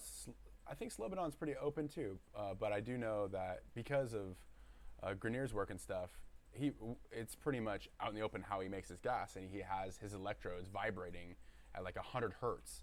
But they're vibrating at 100 hertz, but then by the time they get to the end and where these actual plates are wiggling, they create ultrasonics, and they're vibrating closer to I can't remember what Bob was telling me. Like I think it's 430 something hertz or 430,000. I'm not. I have to go back and look at notes and stuff like that, or go back and watch other videos. But and essentially, it's making this gas, and this is a gas that's been talked about a lot. That's heavier than air, but is a you know, so it could be. I don't know if it's pure oxygen. It's like HHO, the whole HHO communities and all that kind of stuff. But supposedly you can burn off the top part or let the top part evacuate, and you have this heavier than air hydrogen oxygen mix. It's like a different type of molecular structure or whatever it may be, and it's supposedly where a lot of these effects are happening, like because of their mixing or when they're ignited and their interaction with each other, they're creating interesting effects like being able to not burn your skin but melt metal. I mean, that's a right, perfect it doesn't example. burn your skin, but it melts metal and it transmute metal. Right. That's the kind of the weird. That's the I thing I almost don't. Well, it's like a resistive. So if you have a heavily resistive surface of something like carbon, for example, like a lot of what we're made of, right? Carbon and proteins and stuff. It doesn't have very good conductivity, right? For electricity to pass through. So, however, like any type of metal has far higher conductivity because of how the crystalline structure is set up, how it's formed or its shapes. So I think like that has something to do with it, but we'd have to test those parameters by using some type of, you know, being able to measure the conductivity of a plasma stream from the nozzle of a torch. That'd be a challenging engineering feat to do, but I think that might head us into new understandings of it. And that's just a hypothesis that I have, and it's something that I've thought about doing and Have you experimenting thought with. about making it yourself, HHO or whatever? I have made it. I have lots of YouTube videos of different experiments that I've done, but now my focus is on those similar things, but it's not a replication. It's just taking ideas from what they knew and then experimenting different ideas to seeing if it brings some type of credence to the effect, to make the effect Were last you able longer. to put it through, turn it into a blowtorch and start See, I metal don't. stuff. That requires quite a lot of funding and a lot of know-how too as well. And I don't have the know-how to do that, so it would take me, time to learn it. Unless I meet up with other people, it'll take me time to learn the plumbing of all that. Like I have a lot of like glass blowing people that I know who could probably help me understand that better. And then there's all kinds of information. I have to learn how to balance my time wisely to get the most, to I guess to make me happy in a sense, right? Because honestly, I'm gonna tell you straight up, like me learning how to pipe in gas, and setting up all the piping and putting all the money into it is not something that I thoroughly enjoy, but it's something that I'll do if I have to, right? Does that make sense? So I just don't have the time to be It'd able to be, put towards it. I just wish it'd be so cool to see demonstrations, on stage of people burning this and showing how it produces these kinds of craters and all these plasmoid markings and then Yeah, transmutation phenomena, and just do it on stage. I mean, somehow this kind of this kind of technology or knowledge, it has to become public. It's all somehow it's like almost like unknown to almost anybody in the world, It's like a few hundred people maybe study this kind of stuff, and the rest of the world aren't even interested enough to even watch. I've looked at, like, for example, ICCF YouTube videos. Nobody watches them. I mean, there's like 20 to 30 viewers of one YouTube video from the ICCF, or some small number like that. right. And, like, nobody even cares. I mean, I don't know if and they like don't and care, like but I think a lot of I, people might be just really stuck on the research they're trying to do to contribute, and that's not necessarily a bad thing. It's like it's not necessarily a bad thing. Um, I think what's really a problem is if we separate ourselves, that we're somehow like in some race to find fusion, because the end goal is, I mean, I'm not sure people really realize this socially. And this is something I'm going to say a matter of fact. It's my opinion, but I really strongly feel this way. Is that if we create a great amount of abundance, like look at this, we have like 3D printing, we have all this stuff. If we can have an energy source that's literally super abundant, super like infinite, or however you want to look at it, it's very abundant. It's gonna change the way our social structure works. We're not gonna be able to use the same capitalistic methods. I wouldn't say capitalistic, but the fiat system and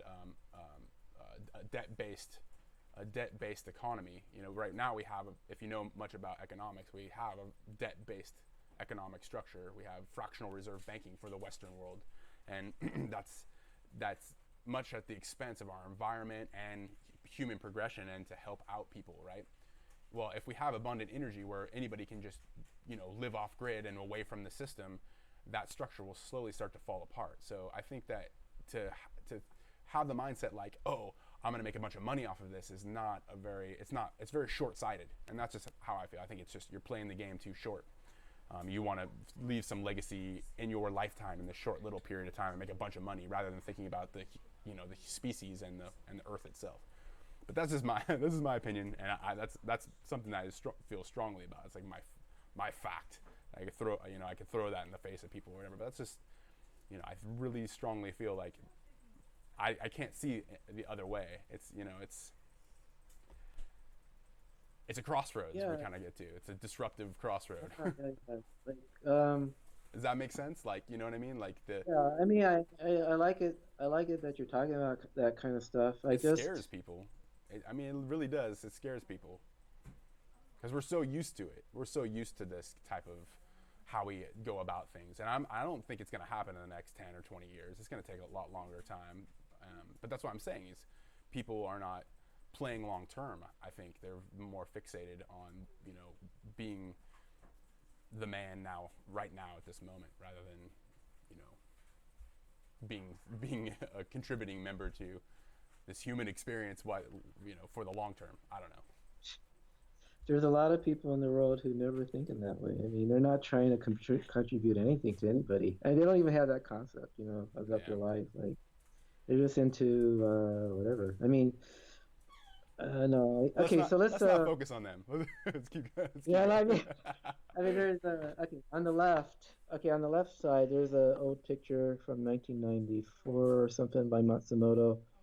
And when I was showing this to Ken Shoulders at the LNR2 conference. We were talking about it, and he was saying, he told me these are problematical because he hadn't found something like that, and he was Hmm. wondering, well, what was that? Because he hadn't found anything like that. But others have found something like that. Baranov showed a picture very similar to that. Baranov actually has done a good job of trying to compare his traces with what Matsumoto produced. Right. And he was showing, yeah, there's a similar, these two kinds of plasmoid marks are similar. Those two kinds of plasmoid marks are similar. So he's done a good job of trying to correlate what done with what Matsumoto was doing. So, um, yeah, I thought that was cool. So yeah, the next slide is a picture of something sliding along. That's what, if people wonder like what do I mean when I say slide or what do I mean by a trench? It's that. So that's a picture of that rock, those rocks in Death Valley that skim along on the surface somehow, and they're very interesting in themselves. Well, why would a rock do that? They say it has something to do with a wind puffs it along, and then. But yeah, that's how. So if you can visualize, maybe plasmoids do the same thing. They skim along the surface and leave a trench like that. That's one kind of a plasmoid mark, but there's other kinds that are really strange. So And we could the see. the anomalous rock movement, um, like Have I you know, seen the videos and pictures on YouTube and yeah, all I've that? seen Yeah, that, and a lot of times I think that the theory of it is that from heating expansion from heating and cooling, and that it moves with the wind and it's able to slide. Like it's a bunch of different systems interacting with each other, right? That create Mhm. this anomaly. But I think that it's like still, if I'm not mistaken, it's still kind of mysterious, right? They're the mysterious moving rocks of like Death Valley and stuff like that. Right, right. Yeah. Yeah, I know they're quite mysterious to me. I mean, but then again, maybe it happens when it's rainy, and then when it's rainy, it gets really slick, and then Well, that's the issue is it hardly ever rains, so it's like moisture moisture builds up underneath the rock. And it's the rocks absorbing the solar radiation, and there's all kinds of different theories about it, but it basically comes down to different systems interacting with each other, like in the thermodynamic principle, right? Different systems interacting with each other, and like I think that's a really important thing to think about. That a lot of people like going across different sciences and different science respects is that there's systems that are electrical in nature, systems that are, I mean, technically they're all electrical in nature if you go by quantum mechanics standards, but or if you go by quantum standards, but there's different vibrations of things interacting with each other always, and there's never really a closed system. So that's kind of a good example of that. That we don't know what's going on from all this complexity of system. But yeah. yeah, Okay. Could go to the next slide, please. yeah, Okay. Yeah. So plasmoids will also leave lines of pits or craters. right. Not just like trenches like that, but they also have other kind of characteristic markings. Problem is, I'm waiting for the video to. Yeah, it takes a little bit, but yeah, Yeah. it's just like just a Maybe ring, uh, and there it is. Those yeah, rings. it's So from here's from the the French outline. gentleman and Matsumoto, like you're talking about. Yeah. Okay. So those are the more rings. Okay, and then those are so cool. We just don't know what would cause that, right? I mean, why specifically a horseshoe shape? Okay, next one. Uh,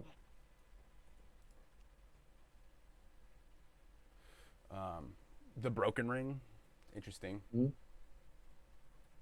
Yeah, that is so cool by Matsumoto. Yeah. It's like a part broke off or not all the way, and it's hanging there like that.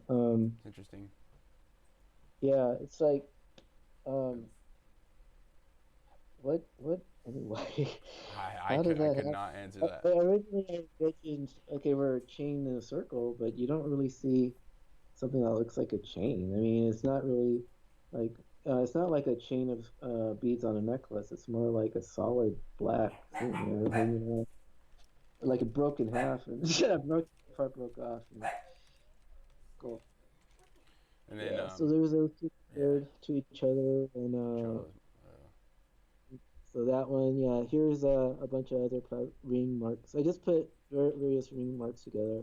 Mm-hmm. Uh, yeah. So.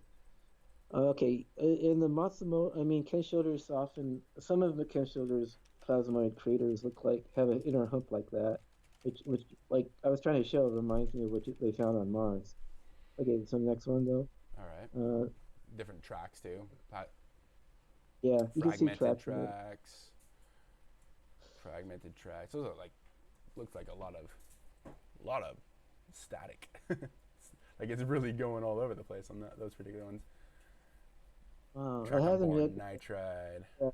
Still haven't gotten there, man. There's It'll 20 take us. second, Yeah, it's a delay. yeah, Optical 30. electron microscope images.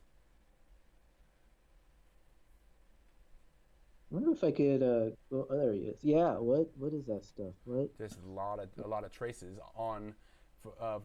What are the substrates on these though? Are they all the same? They're all boron nitride. Yeah, I guess so. It's some kind of glass. But I forgot. Sorry, I forgot who made that or what who did Yeah, that. I don't there's know. no citation on it. Yeah, look how detailed that is though. It's like It's really interesting. Yeah. yeah, it almost looks like a living like some kind of centipede or millipede or something. Okay, there is another one. So yeah, okay. I'm sorry, guys. I didn't Oh haven't had a no, lot it's of time no together. worries. It's yeah. So I just started to try to get this finished. I just started pasting photographs onto this. So I not even sure who made the one that said Voronov was a question mark. Right. That one. I'm not sure Wow. actually if it's from Voronov. I just kind of forgot. But it's beautiful though if you look at it, all the Yeah, yeah. detail. They're like Uh, snowflakes. Beautiful yeah. snowflakes. Mars feature.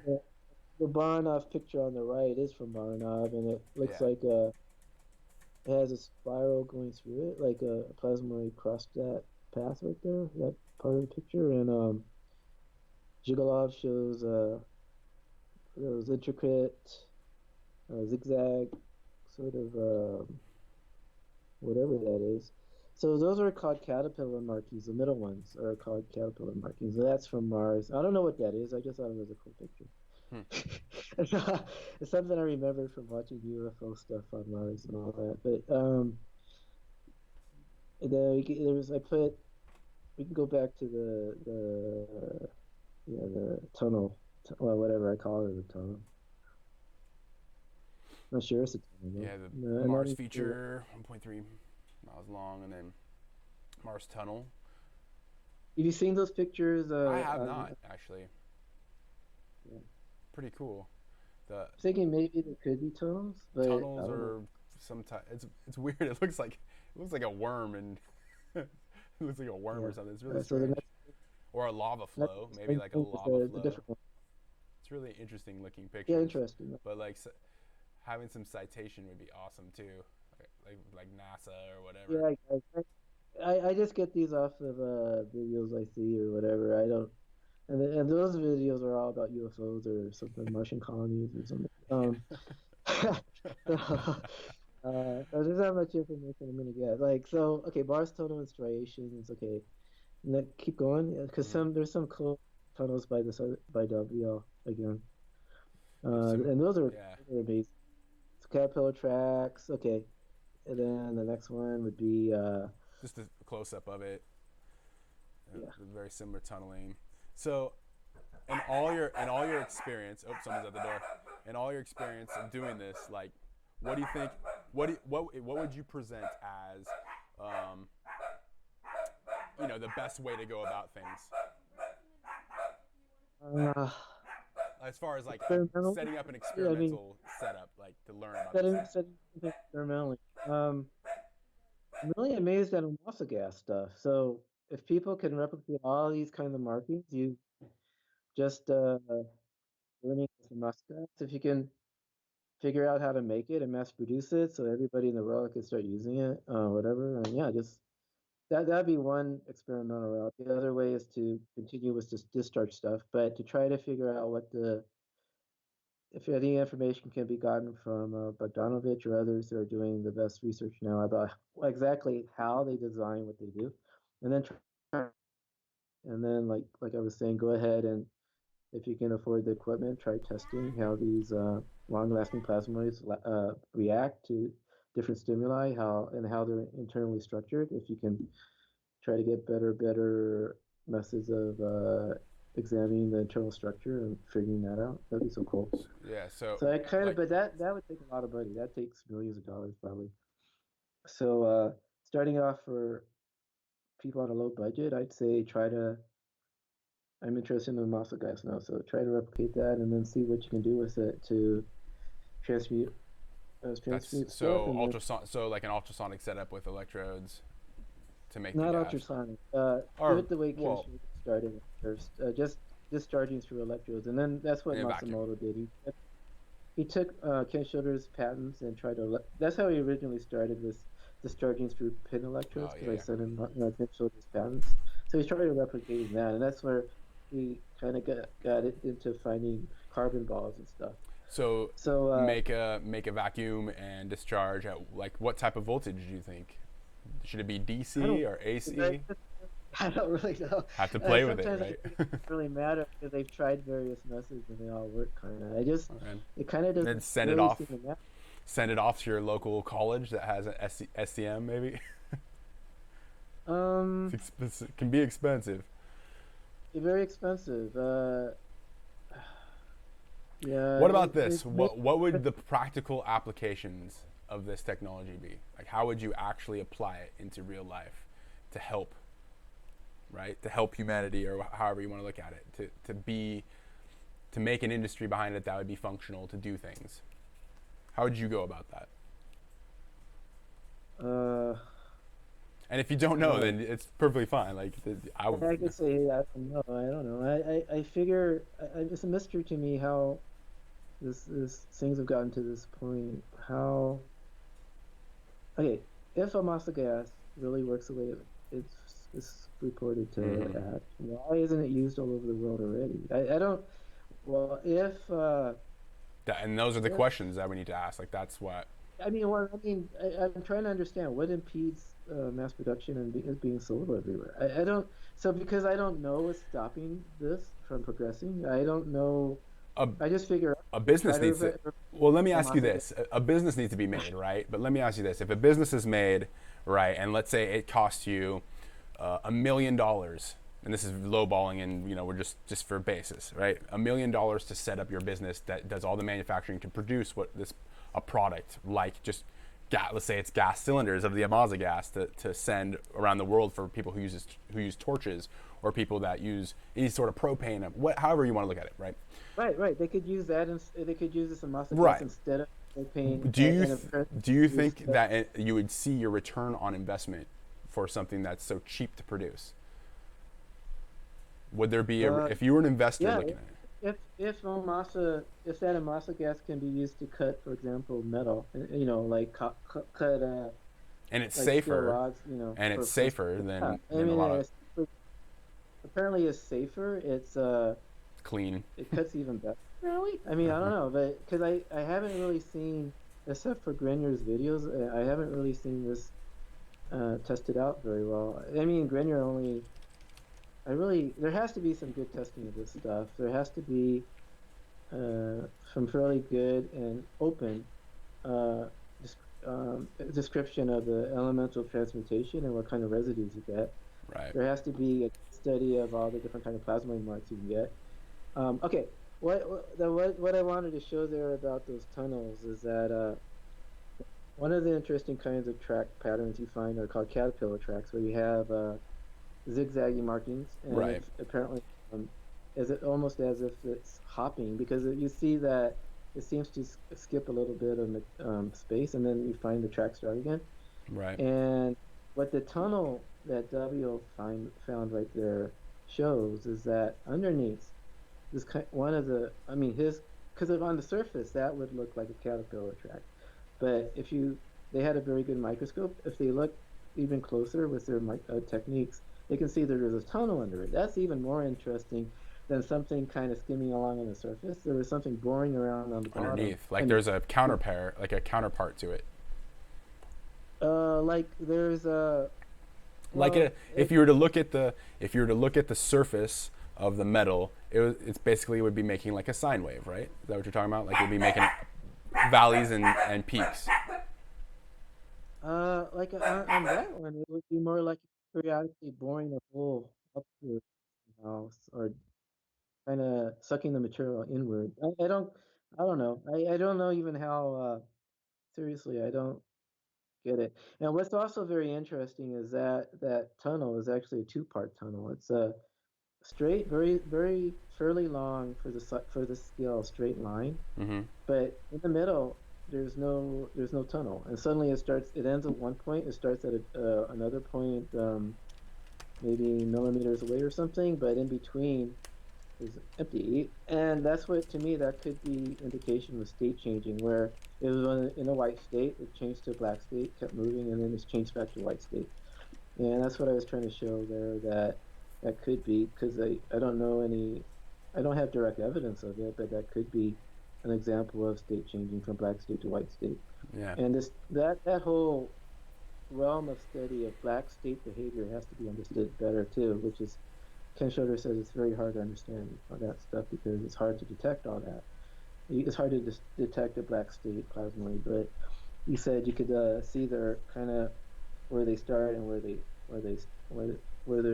where they change state at, and then they travel kind of without effect for a while and then start back again. But it's amazing stuff. Why would it turn into a black state? Why? Where does the energy go? That's what Ken Schroeder would say. Where Yeah. you have this energy, it's obviously turning up the material, and then suddenly it's gone, and then suddenly it starts again, and yeah, and then yeah, it's amazing stuff. Yeah, gone, or whether if it goes from emitting to absorbing, a state from like field emission to field absorption of some sort. There was a man called Egan Bach. I don't know. Have you read? Okay, have you personally read anything I wrote about Egan Bach? No. EGON. No. Okay, there was a ball lightning researcher in the I think 80s. Yeah, who published a book that was it? I forgot what. But if you go online, type in Egan Bach UFOs from the volcanoes, what he studied, and he wrote a whole book, and it's amazing how much information he found about huge ball lightning the size of like 10 meters across, 20 meters across, 50 meters across, During a huge. volcano eruption and stuff. Yeah, Yeah. yeah, coming out of volcanoes. Have you read that book or heard of it before? But Um. if anyone wants to study this area of geophysics more or whatever, yeah, get that book. Egan Bach, UFOs from the Volcano. It's all about these giant There it gorgons, what is. they're called, that are huge sizes of ball lightning naturally produced during the volcanic eruptions and earthquakes and stuff like that. Right. So, yeah, what he showed though, what he believed, what he actually wrote about in his book is that there's two states that he showed pictures of a ring of plasmoids, huge ones, around the cone of a volcano, or actually it's a semicircular ring of about six plasmoids in a semicircle, and they're very big, like 30 meters across each one or something. Um, but they were shifting black to white. Like he took photographs of it. Like it was amazing. Like they'd be one would be shining brightly and then suddenly turn black. Yeah. Disappear. Yeah. And he believed, yeah, that there was a change from exothermic to endothermic. It was giving off heat and light, Right. and then Radiating energy or absorbing absorbing energy. it. Yeah. Yeah. Yeah. Changing system So states. how did you know that? Yeah, where did you get this idea? I mean, how that was Uh, pretty astute. that's just intuition, I guess, and from what thermodynamics and science and chemical reactions, and I mean Cool. it makes sense to me. It seems simple. Like usually, it's intuitive, but there's some things that are counterintuitive. Like when you look at gyroscopes and stuff, like it's kind of counterintuitive to think about angular momentum, being perpendicular to a spinning mass, things like that. But I mean, like in general terms, I think a lot of people would probably come up with that kind of idea. I would think, you know. Good job. So Yeah, no, that was what he wrote. He wrote about that endothermic, exothermic ball lightning stuff. And yeah, that's when I read about Ken Schroeder's stuff, I already had that kind of stuff in my mind. It's like, yeah, I sometimes mean ball that's lightning. it's thermodynamics 101. You gotta like understand systems and how systems interact, and and phase changes. I would think that's important for anybody who's taking a scientific path towards enlightenment or whatever you want to call it. Learning about Type in anything. Ken Bach UFO from the volcanoes. Have you done that yet? Like, Yeah, just type in his name. G-O-N-B-O, because I'm wondering if his book is anywhere available anywhere anymore. But I found it in a It just library. showed. Okay, Yeah, here's it just Bogdanovich. showed a bunch. Yeah. Yeah. Okay, Bogdanovich, 19, I think it's, no, 19, it's 2019, published these, I think just a few months ago, maybe. Hmm. So yeah, I wrote whatchamacallit, the citation on the bottom. It's 2019. Uh, yeah, it's really cool. You can see those black toroidal shapes in there, right? Right. So one on the left, one on the right, and Yeah. yeah, apparently those are fairly common because he shows other pictures of those too. Hmm.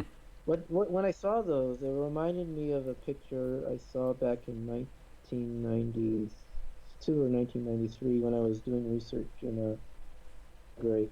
There were, and I talked about that. It's one of the slides further on that these other researchers back in way back in 1991 or so, we found similar pictures like that. But those are just black, I believe, black state plasmoids. So plasmoids in a black state. They're not radiant, or if they are, they're just giving off a little bit of energy, but they exist. Yeah. So those are cool. And then the That's more evidence of the state of plasmoids. nickel And so nickel on plastic microspheres. So what are they doing? Putting a nickel coating on some like. yeah. So Miley and the people in the lab were putting a thin film coating of nickel on top of a small. These microspheres were 2 millimeters across or 1 millimeter across, something like that. And they would take these coated little beads and put it into casings, You and know. then put electrodes on both sides of the casing. And that's where George Miley, Hmm. and this particular experiment is a one of, because he didn't get a lot of positive results on most of the different kinds of casings he used, but on this one, that was the one where he found a broad range of transmutation products suddenly Huh. inside of his cell, and There's that was a. the one. Have you ever heard of a? I can't remember the name of it off the top of my head, but it's basically a way that they used to detect lightning back in like the 1900s, early 1900s, late 1800s, actually maybe even further back. But they basically took nickel in a hermetically sealed container, and the nickel would subtly shift or vibrate, when there was a lightning strike. And they had an antenna and a ground, and there's a name for it in radio engineering, but it's an old analog version of that, and it's really interesting that they used nickel the same and it's in small powder form as much as they could get, and like also anytime there was a lightning strike, it would make a connection right with the nickel atoms. It would make a conductive pathway so you could like light up something to show a lightning warning system.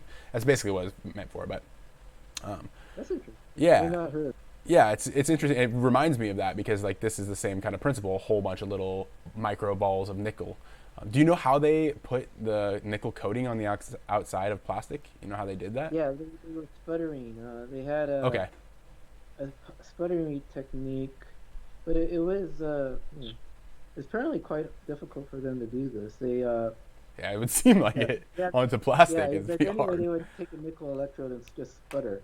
Right. And my question even back then was, even doing this, are they actually already doing transmutation even before they start to experiment by doing this kind of sputtering, which I think they probably were. And actually, what's more interesting is, could it be that these little microspheres were covered because these atoms in a plasmoid state stay in that state far longer than people would expect. I mean, and like for example, Dash was showing that, and I think I put a picture of that in that presentation towards the end there. That Dash had a sample that they did this electrolysis experiment. They took the sample out, and they kept taking photographs and SEM EDX analysis of the little spot filaments that were kept growing for over a period of weeks. So because they kept analyzing the same little spot. They found that these filaments kept growing, and kept transmuting.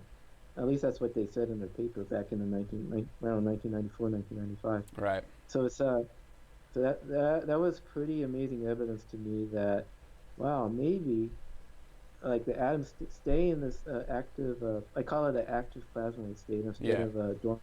Most of the material around us is dormant plasmoid, but I mean dormant atoms. But right. if they get into this active state, They've been they could sit excited. there. They have been Then excited when from you some type of external influence, right? well, yeah, and then if you add, like for example, doing electrolysis experiment with this already with material already in this state, maybe you can get reactions a lot better. But in this, so in this cell, it became famous in the mid '90s because that was the one cell that produced a broad range of transmutation products, even heavy elements. Hmm. And then Miley was able to show that there was a peak of distribution of the different kinds of elements in this pattern, which people have talked about since then. And so what I did is I took that casing of that experiment and sectioned it and started looking at it under a microscope. And I put the pictures I found on two different HTML files. So one is I put the citation there, scientificrevolutions.com site ulsa.html. Yeah, Originally these, yeah, I'll post a lot of the like. Just send me the links and I'll post it into the YouTube for people to look and reference later. yeah. The link, there is a links right there. You could, if anybody wants to see a lot of other pictures, like I pasted in something like 20 different pictures off from different parts of that cell, the electrodes, the casing, and I found these kinds of what I thought were plasmoid markings, rings, and stuff. And I put all the description there. So this one is M87 that was in the news this year. Right. They say it's a picture of a black hole. And when I saw that, I said, "Wow, look how much it looks like a plasmoid, a toroid." And it could be simply a toroid. I mean, because like yeah, they're one and the same. I mean, a plasmoid and a toroid. If you look at a spherical object, its counter is like the ring, So it's like you understand what I'm saying? Like when a sphere collapses, when it bursts, it turns into a ring, and that's kind of like what it emits. Like a sphere automatically will emit radially, according to your. It's a matter of perception too. It becomes very relativistic when you start thinking about it in those terms. Because then it's a matter of where you're looking at it. Like, how are you looking at it? Yeah, right, exactly. Natural ball lightning, people have said, sometimes they're toroids and sometimes they're spherical and sometimes they're other shapes. But it's they do have various shapes. I think Ovular. I put in there. Yeah, well, Yeah. I put a Bogdanovich picture of a very, very strange looking three-dimensional toroid. You'll see that later if you go Yeah. to it. 7 is compared to Bogdanovich's toroids, and you can see, well, there is a similarity, isn't there? Right. And it's just that one part of this, well, this M87 is more lit up. I mean, a part of it or most of it is apparently some part is very, very bright, and the top part is darker, but it does look like a toroid. And do you think sometimes, yeah, because I think this way, sometimes like you got to be careful trying to connect things that are, they seem similar by appearance because of nature, but like maybe they don't have anything in common. Like sometimes, like, yeah, you know what I mean? seriously. Yeah, I'm not even sure that the picture, it could be some kind of faulty malfunction of people's equipment, or I don't know. I mean, it just looks the same to me. Yeah, just an observation, right? Yeah, and I liked it because there is evidence, for example, that it's already been written about by other people like Lerner. Yeah, these Black plasmoids and stuff. yeah, but they emit these beams they call quasars and stuff. Yeah. Yeah. That stuff, and you can see something like a beam coming out of an excretion jet. Yeah, something like that. Yeah. All that kind of stuff happens both out in space and with natural plasmoids and experimental. Okay, so that's another one, and then okay, here it is. Egorel Viduko published a picture of a dark plasmoid ring that appeared on the electrode under this star. Yeah, so that was 1991. But that wasn't the picture. I mean, the picture I put there isn't from them. I don't have the ability to go back and get that from a library. So, yeah, they just found a similar looking ring like that kind of back in 1991. Again, that's like similar to what I was talking about as well with the chemical reaction on the surface of whatever the solution was. Similar, it like went black, then disappeared completely, then it came back. Is like just really strange reaction, and it's very hard to achieve that reaction too, I believe, because you have to have certain vacuum pressure and all this different stuff. But it's out there. I gotta find it again. I'm curious. I'll probably go look after this and go find Okay, it again. so with the Sapphire video, the person was talking about that these little grains in their, because all those grains are, they say, are most, like half of it is transmuted material or something, Right. whatever. But they find these pits, and they were saying those are air vents. But I don't think so. I think what those could have been is simply plasmoid pits, like a plasmoid tunneled in there or tunneled out of Yeah, a perhaps. lifted Yeah. pit. Or I mean, like or internal pressure of these certain structures, like they could have vented too. So Yeah, that's what they were saying. Is yeah, I could see both. no, like, to me, those look too the holes are too Perfect. regular. They look too much like a plasmoid pit to me. I mean, they Well, do. but we talked about like a sphere. A sphere is a naturally occurring phenomenon in many different realms, right? Mm. They just the way they're kind of shaped. I was trying to understand Circles. why do they tend to be in the center of these things. Why? I'd like to see if any holes are on the side of these grains, but It'd be I interesting. don't see. Yeah, but it's they just sort of to me look like just the strike mark of a plasmoid to me. But okay, so we can do the next slide, and then Yeah, another so like it looks like yeah, a yeah, entrance hole. yeah, way back a long time ago, Matsumoto showed in one of his observation of helium elements produced during explosives ColdFusion 1991. Right. Yeah, that he was showing how between the grains of the palladium electrode, you'll find that's where you'll find concentration of elements at. And they were saying the same thing there in the Sapphire video, I think. So here is a plasmoid pit, and then you can Right. see the swatching. Yeah, how the atoms spread out without any heat, and that's one of the plasmoid state effects. Yeah, it's really Yeah. interesting. That definitely does look, even the way it's divoted like that, it looks like object going into it for sure. Like in that particular case, definitely. But he was making a point, though, in his writings. It's often hard to determine whether they're coming in In or or going coming. out or going out. Great. Yeah, yeah. Could have been formed inside, or who knows where and come out. But Right. it's yeah, so it's cool.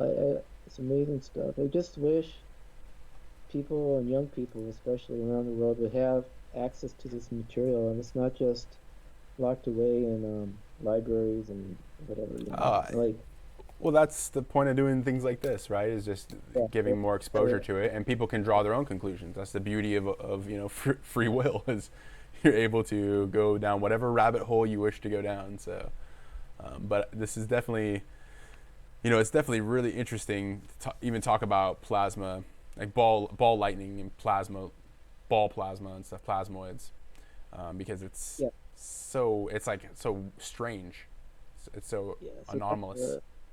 hexagonal plate on an electrode. So Matsumoto said these toroid rings would go around on an electrode, and you could visually or using a microscope see this, and then suddenly leave a plate. Like they stop in one place and turn into a hexagonal plate of transmuted material. Hmm. And so that there's in the next pictures, there's a lot of hexagonal marks on various planets and stuff. Because I think it's all related. There's giant plasmoids hitting the planets and stuff, and then the small ones here.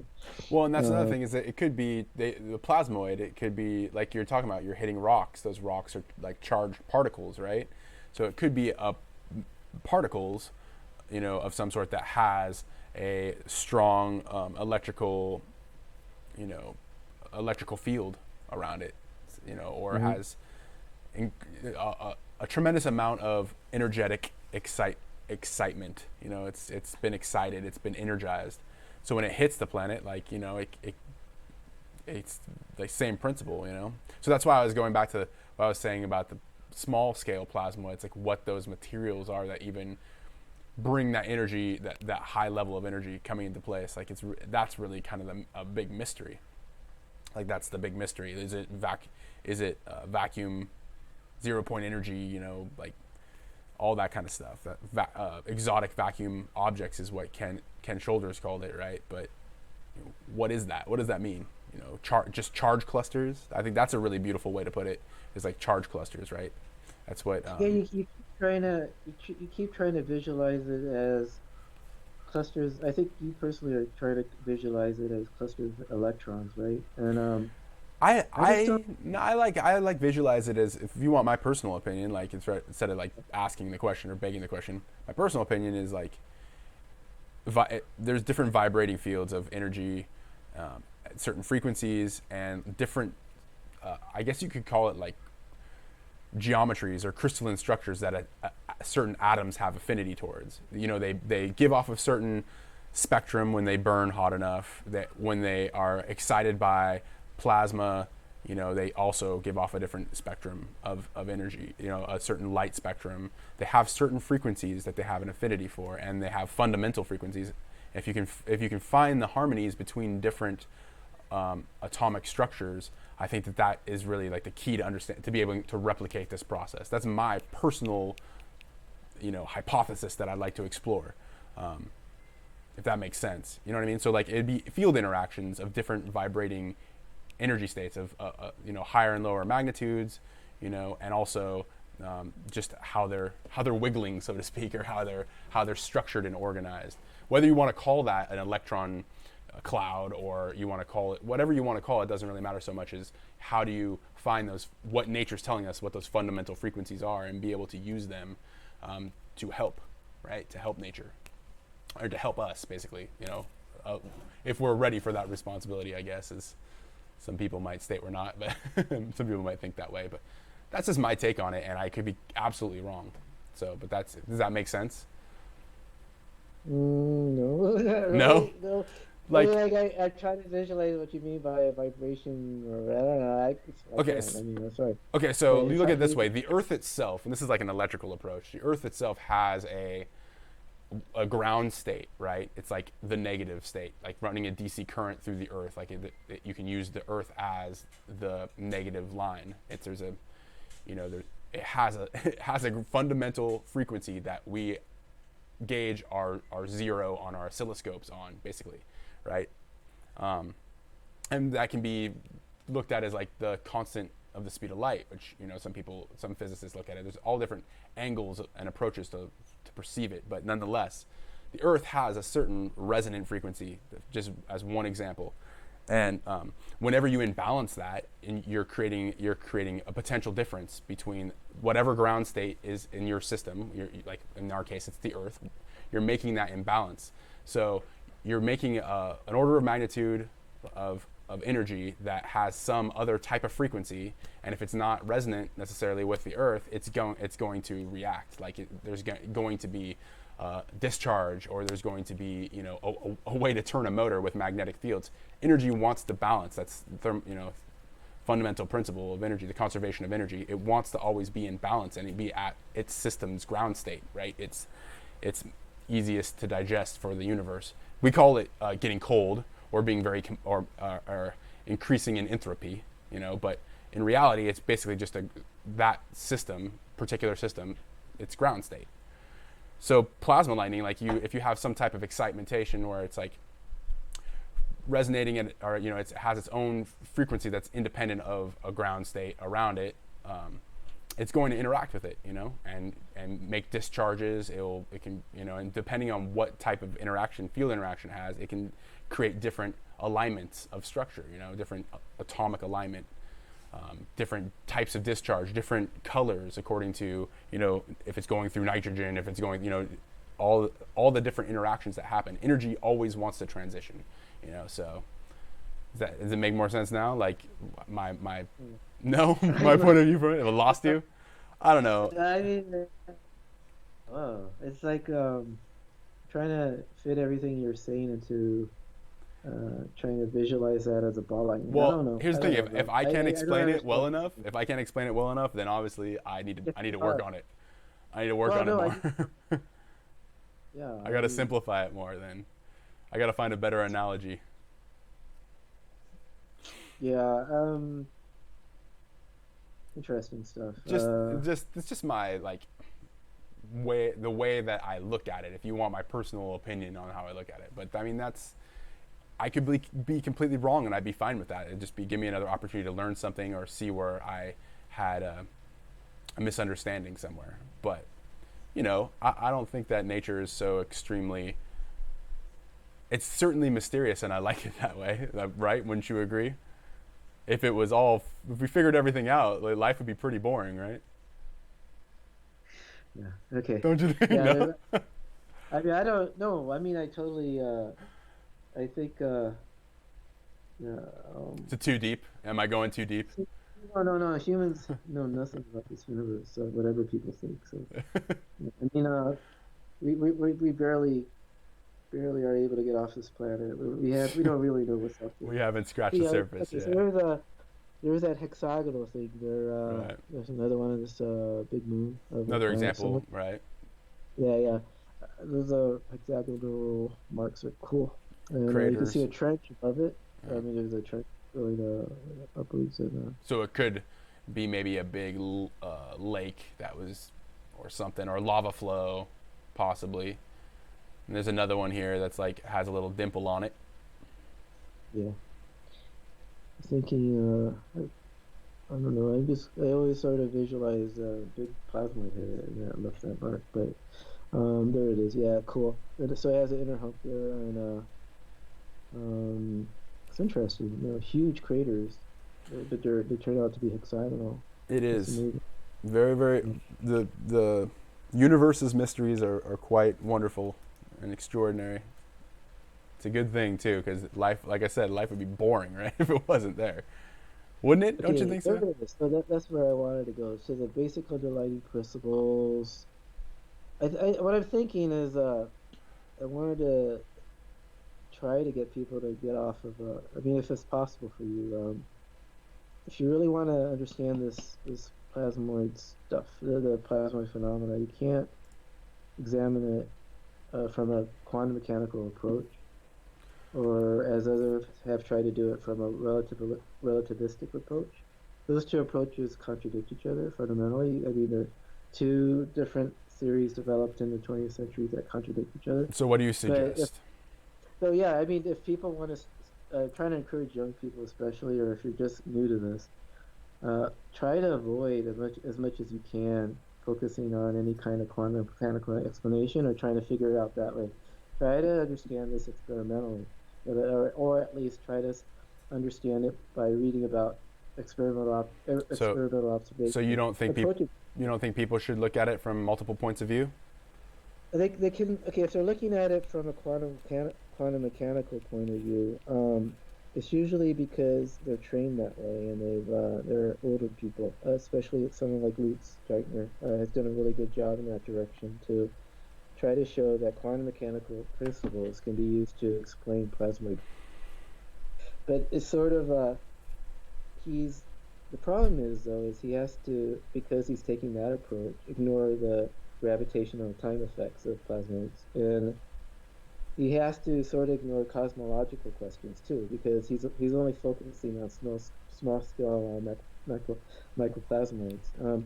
All these questions have to be, if there's going to be a theory of this paradigm, all these different plasmoid effects all over the universe have to be explained by the same kind of theory.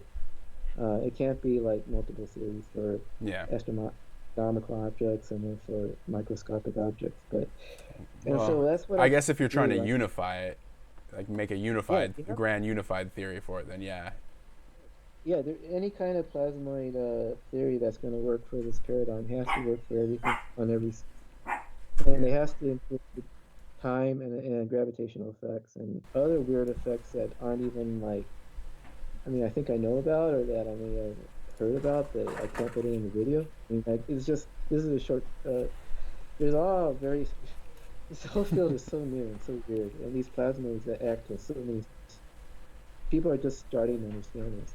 And it's better to, I think, at this time, just spend your time not focusing on quantum mechanical theories. People have, you probably don't know, but because I've had people send me emails or send me their documents, there's a lot of different approaches about multiples. That was one big route. People are trying to say these are multiples. Another route is to call these Baranov's idea is that these are nuclear molecules, and he has a lot of cool ideas in that direction. Hmm. And people have other new ideas that I'm not quite familiar with, but I keep hearing about them. Yeah. But it's, I just think it's just too early. Everybody is looking at a piece of, like, Yeah, they these look at things their they own take experiment. time. These things take time. Yeah, Well, but they're focusing on their own little experiments and then focusing, but they're ignoring the work done for 30 years previously and 30 and other people's contemporary work and their ideas. They gotta kind of like stop this theorizing, I think, and just focus on producing the phenomena, being able to replicate it so they can show it in a stage or show it in a demonstration publicly. hmm That would cause the needed publicity. You know, okay, there it is. That's Baranov's picture of a very cool shaped, maybe it's a plasmoid cluster, but see how it takes on I don't know what that is. I don't know what you would call that kind of a shape, but that you're going pretty yeah, far yeah. forward I went away from it, Yeah, I getting the mean, link from it. So, yeah, it's yeah, I just that Baranov picture was really cool, and on before it, I could see that I was showing Dash's filament growth. yeah. So those And there's atoms like, moving over time. yeah, like cat whiskers. And have you ever heard of that? That particular? Yeah, Yeah. yeah. Well, I mean, that's a kind of I don't know. In rutile, there's a kind of different filamentary structures found in minerals sometimes. Right. Um, it's it's cool, but it's okay. That yeah, so that's that. I mean, if anybody is going to have a serial plasmoid, that works pretty well to understand what that is. But what did we just see? What are these people? And that I mean, well, you're going through a lot of things. Okay, that like the one by Baranov of I think it's by Baranov. Who is that? Who made that? But it's a kind of this. It looks almost like a plant or a moss growing. You know, those filament structures. You Yeah. know, that kind of replicates stuff that Dash did before. And yeah, they say that that'll continue to grow and transmute, right? Hmm. That kind of stuff shows that the atoms are in a different state. They're not in the usual dormant state that we're used to on Earth, right here. But they just have different Yeah. properties. I And mean, so understanding, yeah, yeah. Fibers growing in electrolysis. I mean, that's pretty. There's a lot of research on that. So that was like what we were talking about way earlier about the, putting the structures on the for a coating, like electrolysis yeah, coating structures, and not anodizing necessarily, but like using the microplasma discharge, microplasma arc discharge, I think is one of the names for it. But yeah. like I said, I don't know if we're gonna be able to get through all this. Right. We got Yeah, you can only a just see couple more the left. yeah. Yeah, well, Uh, I'll post this for people to go and look through. I just mostly just wanted to get you on here, like, because I appreciate you coming on for one. Like, thank you for, you know, right. putting up with my craziness. But I mostly want to get you on here to tell your story and like get you out there more, like more people talking about these things, because this is obviously something you're very passionate about. You've collected a lot of data for it, so yeah. So it should be shared for sure. I'm always wondering what's the purpose of this? Because I've been in this field for 30 years, and I keep wondering, is there any real purpose? I made these videos before, and nothing came out of them in the sense of Well, you never know, man. You never know that one person that came across it and it inspired them, or gave them, and even like, I don't know, this is kind of a maybe it's a very philosophical, metaphysical, spiritual look at something, but even just thinking of stuff and putting it out in the ethers, putting it out there, a lot of times, I mean, people should expect this from me since my channel is called Conscious Energies, right? I kind of have, that's a mindset I have, right? And a feeling that I have is like, even if you put it out there, like somebody will pick it up with their antenna in some way, or somewhere in the universe. If you can even imagine it, it's possible. That's how I look at it. That's, it's a dreamer like approach, I guess, as far as that goes. But, I make no mistake that I strongly believe in physical, tangible evidence of things in real life. Like, I don't just believe everything I hear, but nonetheless, I do think that engineering wise, if you can imagine something, like, you can create it. So if you're putting if you're putting all the collection of information that you have together and presenting it into what you're passionate about, what you love to do, somebody along the line is going to pick up on it. That's what I'm saying. That's how I feel. Somebody will pick up on it. It won't be in vain. Oh boy, I wish. I want whatever we do. I'm trying to do what I thought God wanted. The reason I'm even doing this is I prayed about it. I kept praying. I Yeah. thought God wanted me to go ahead and do this interview, see where it goes, Yeah. But I do think God did something so I can experience it directly. Most people have never experienced ball lightning, and I think there's potential. I'm just not sure it's God's time. This has been going on for 30 years, and the field, instead of growing, has kind of gotten smaller. So, I but think I think everything, you just have to have faith that everything that's meant to be is meant to be well, like yeah, it this. will be, and it's probably it'll work out the Yeah. best. And enjoy Yeah, all we ever really have is just right now, like the present moments, right? Enjoy all the present moments to the best of our ability. Like we can't do anything else. You can't do anything about the past except learn from it. Can't do anything about the future except maybe worry about it. So might as well just live our best life now. That's yeah, but one of the things I want to encourage people is don't get caught up in secrecy agreements. Don't listen to people who keep their identity secret, but are trying to sway you in any direction.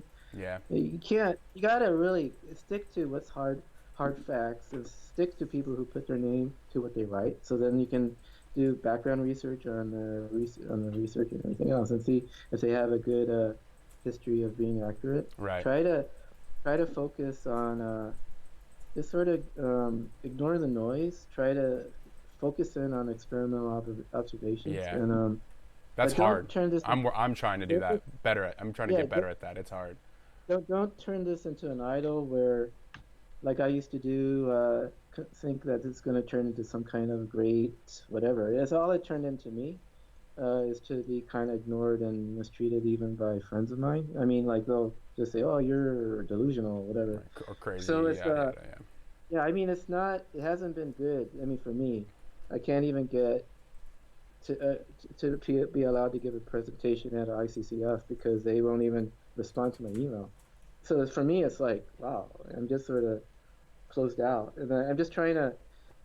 I figure though that unless because I sort of know all these people from the past, Coach Childress, Matsumoto, and Hmm. I've been on in this, unless I start presenting myself, this field can just die. It's gotten to the to the I point. mean, all you can do is improve yourself, right? I mean, I wouldn't. Don't worry so much about the opinion. This is just my, life lessons from myself. I mean, my name's Dyden, right? So I've been criticized my entire life, but you know what I don't do is I don't blame other people for that. It's like that's just my circumstance. Like, and so if that's something, if that's a goal of yours to get on to ICFF and present or something, then you just got to keep improving yourself, improving No, your no, presentation. that's actually not my goal. My hope, or what I've thought about a lot, is I wish a new conference could start on plasmoids, focusing on them instead of what they focus on, which is usually Then you loading know or what? grading. You should make it.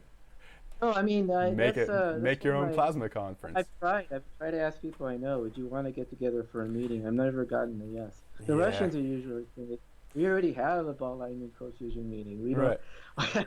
you don't need to start a new one Get outside get of a the translate. Get a translator and head over there. Well, Make some that's what I connections. thought about too. Is like, well, why don't I just go there? But the thing is I'm not. I want to encourage people that I like, and the reason I'm even doing this is I felt led. But if if I put my faith that my sins are forgiven by Jesus because Jesus died on the cross for my sins, and it's Jesus who's going to be judging me when I die, and who judges my life here. I'm putting my hope in Him that He pays for all my sins, and so I don't have to worry about future judgment or hell or anything. Or I have You know God's what? That's blessing your now. own personal path. There's not a whole lot I can tell you. That's Yeah. something you gotta So I discover think that yourself. I'm still concerned that people can turn this cold fusion stuff into something that it never ends, and then they die, and then they never got.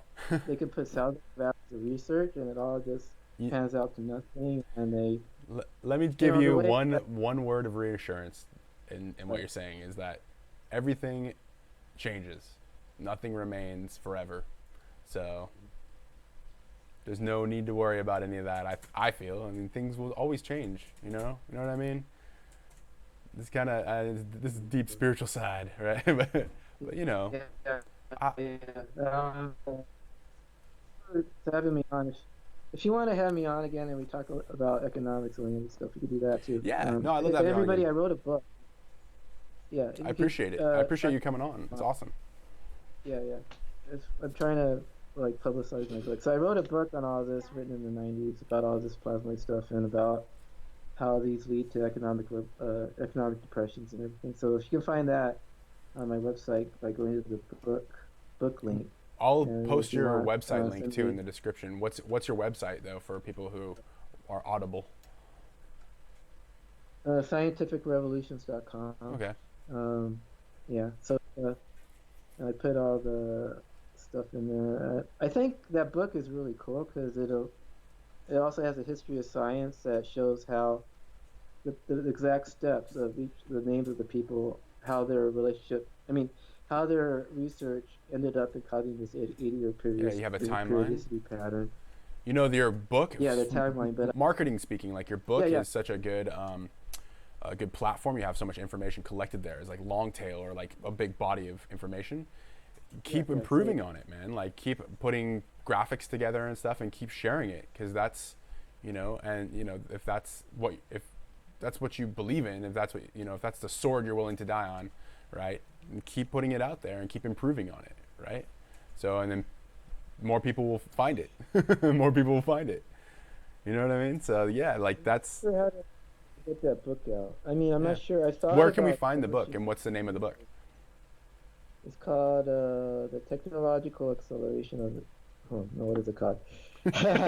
Come on, it's your called book now. the periodic production of rationalized phenomena in the past periodic depressions. It's a very, very long title. It just connects periodicity of finding of anomalies to the chondrosity of waves, and I try to show all that. And then, but there's a chapter in there that's all about the history of science from Copernicus onwards that Right. talk about the different steps from researcher to researcher. It's pretty long. I mean, complex kind of book. That sounds really wild too. It sounds like pretty intense.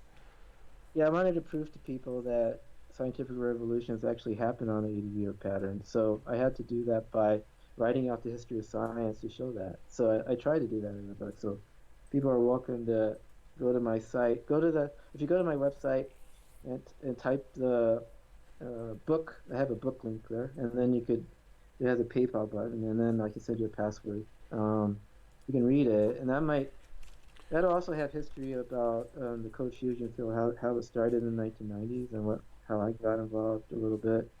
More And a of little your bit story. about- Good. And so, what is your website again called? I'll put it in the chat as well. www.scientificrevolutions.com, and it's a HTTP because it's not a HTTPS, but it's So it's not certified.